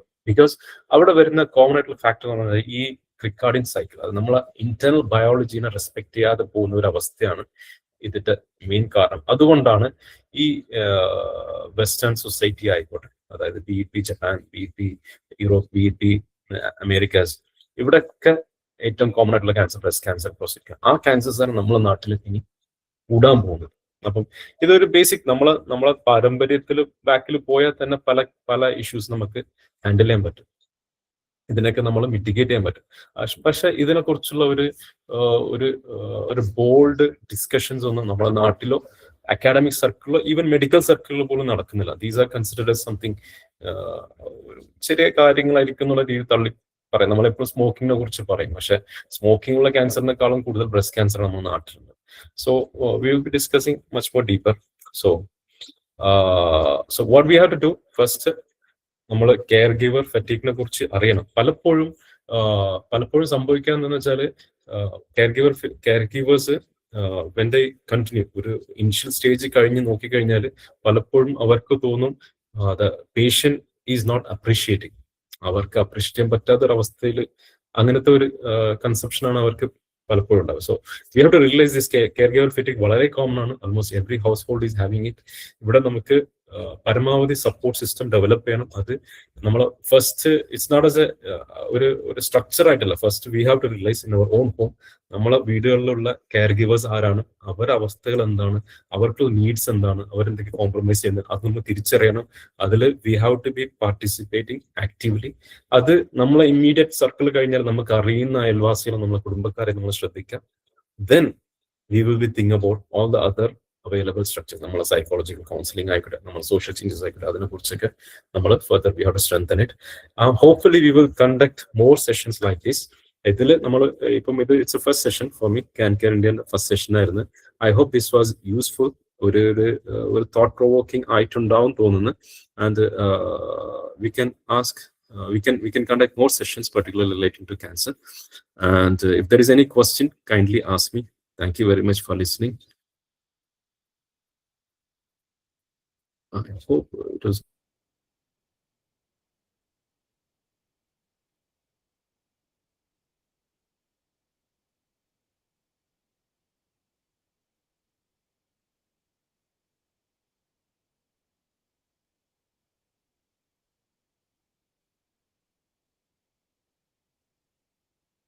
If there is any question, any doubt, please free feel to ask